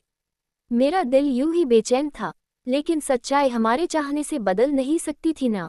वो कोई और है, उसकी पहचान हमारे रुद्र से अलग है, बिल्कुल अलग है। वो हमारा रुद्र नहीं है, इस बात का प्रूफ है मेरे पास। इतना बोल वो पास खड़े जैन को इशारा करती है तो जैन सबके सामने अपना टैब ऑन कर उसकी तरफ कर देता है। रेहान अभय ताविस जल्दी से पास आए उस टैब में देखने लगते हैं। जैक उस टैब की इन्फॉर्मेशन खुद अपने जुबान से बताते हुए कहता है, ये सच हमारे रुद्र सर नहीं है, बल्कि सिद्धार्थ रहेजा है। मैं इस बात की खबर लेने खुद उनके शहर गया था। उनके फैमिली बैकग्राउंड से लेकर मैंने स्कूल कॉलेज ईटीसी सबकी इन्फॉर्मेशन निकली है और सारे डाटा इस बात का प्रूफ है। उस प्रूफ को देख रेहान का दिल जैसे बैठ गया। वो खुद कह न सका। अन्या सभी हालत देख काफी भरी आवाज में कहती है, जानती हूँ समझ पाना और संभाल पाना आप सबके लिए मुश्किल होगा, बट प्लीज संभले खुद को। रुद्र जा चुके हैं, वो वापस नहीं लौट कर आ सकते। ये शब्द कहते हुए भी अन्या के खुद भी अंदर से हिम्मत टूट रही थी। वो बड़ी मुश्किल से सबको के सामने खुद को संभले हुए थी। आकाश जी अन्या की हालत देख समझ सकते थे कि इस वक्त उस पे क्या बीत रही होगी। आखिर उन्होंने भी तो अपना जीवनसाथी उस मोड़ पे खोया जहां हम उस मोड़ की कल्पना भी न थी। आकाश जी तो उस मोड़ पे तो टूट चुके थे, लेकिन अन्या को देख उन्हें आश्चर्य होता था कि कैसे वो खुद के साथ सबको संभले आगे बढ़ने का हौसला दिए चट्टान की तरह खड़ी है। आकाश जी आगे बढ़ अन्या के सिर पर हाथ रख कहते हैं, बेटा हमें प्रूफ की जरूरत नहीं। तुम्हारा कहा कि हमारे लिए सबसे बड़ी यकीन वजह है। आखिर रुद्र को तुमसे जायद कौन पहचान सकता है? हम। अन्या उनकी बात सुन आंखों में नमी लिए उन्हें देखती है। आकाश जी उससे सीने से लगा अन्या की हौसला देते हैं। वह सब इस बात को जान काफी जायद मायूस हो चुके थे। आखिर उनकी 2 पल की खुशी जो दोबारा उसने छीन गई थी। सब मायूस नजरों से एक दूसरे को तक रहे थे। रेहान भी काफी जायद मायूस हो गया। उसके आंखों पे भी आंसू थे। ताबिश और अभय उससे संभालते हैं। तभी रुद्रांश भागते हुए आता है और अन्या के पारों से लिपट आसपास कहता है, मम्मा आप BFF चले गए। अन्या रुद्रांश की देख अपने आंसू पोंछ मुस्कुराकर उससे अपने गोद में लेते हुए सवालिया निगाहों से कहती है, ये BFF क्या है? अंश। रुद्रांश ये सवाल सुन एक बड़ी सी स्माइल लिए कहता है, BFF means Rudransh big friend. इतना बोल रुद्रांश अन्या के कानों के पास आकर चुपके से कहता है, डी मीन्स डैडी। ये रुद्रांश का सीक्रेट है। ये सुन अन्या की आंखें चढ़ जाती है। रुद्रांश अपनी बात जारी रखते हुए आगे कहता है, आपको पता है मम्मा आज हम साथ में खुद सारी आइसक्रीम खाए और बहुत मस्ती की। और रुद्रांश की सीट का जिक्र लिए आंखों पे एक अलग सी चमक और चेहरे पे खिले सूरज जैसी रोशनी थी। अन्या साफ देख सकती थी रुद्रांश के चेहरे का नूर जो सीट के साथ की बातों में था।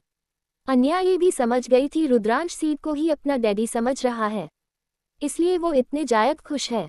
ये देख अन्या के दिल एक आह उठ रही थी कि कहीं वो जानने अनजाने अपने बच्चे के जज्बात से खेल तो नहीं रही है। क्या होगा जब कभी रुद्रांश का ये वहम टूटेगा? कैसे संभलेगी अपने बच्चे की इस मासूमियत को? अन्या रुद्रांश की बातों को सुनते उससे अपने साथ ऊपर ले जाती है। परिवार के लोग भी सब अपने अपने कमरे में चले जाते हैं। आज किसको चैन तो आने नहीं वाला था, लेकिन उन सब में एक शख्स ऐसा भी था जिसके मन में अन्या की बातों का कोई असर न हुआ। अन्या अपने बेटे को अपनी गोद में कंधे पे सुलाते हुए अपने कमरे में लगे रुद्र के बड़े से तस्वीर के आगे खड़े उससे देख रही थी। रुद्र की आंखें अन्या की आंखों से मिल रही थी और जैसे लग रहा हो अन्या मन ही मन अपने शिकायतों का बोझ लिए रुद्र से बस कह देना चाहती थी। वो कह देना चाहती थी कि वो हारने लगी है, टूटने लगी, वापस से बिखने लगी है। प्लीज रुद्र वापस आकर उससे संभाल ले, अब उससे नहीं हो पाएगा। ये सारी शिकायतों का बोझ लिए उसकी आंखें बेह जाती है। वो उस तस्वीर के पास आए उससे जैसे लिपट जाती है और यूं महसूस करती है कि रुद्र उससे सीने से लगाए खड़ा हो। वहीं दूसरी तरफ बेदी मेंशन सीड अपने कमरे के बालकनी में खड़ा बस आज के पालों के बारे में सोच रहा था। कितना कुछ महसूस किया था आज उसने। एक दादाजी आंखों में अपने पोता की तरफ, एक पिता के आंखों की अपने बेटे के लिए गम, एक भाई की नजरों में अपने भाई की अहमियत, और एक पत्नी अन्या का जीकर आए सीड के धकनों में वापस वो बेचनी थी। वो अपने धड़कते दिल पर हाथ रख खुद से कहता है, आखिर क्यों बेचैन ये दिल के साथ आज रूह भी खाली खाली सा क्यों है? कुछ समझ नहीं आ रहा है। आखिर क्या है ये सब? रुद्र राय चौहान, क्यों इस पहचान में मैं अब उलझ रहा हूँ मैं? आखिर क्या उस मिसेज चौहान की आंखों में उन्हें देख चुभन सी हुई? वो बेरुखी, वो अनजाना एहसास, सब मुझे जानझोर सा रहा है। आहे, इतना सब सोचते ही उसके माथे पे दर्द सा उठने लगा। वो इन सब चीजों में काफी जायद जो उलझा चुका था।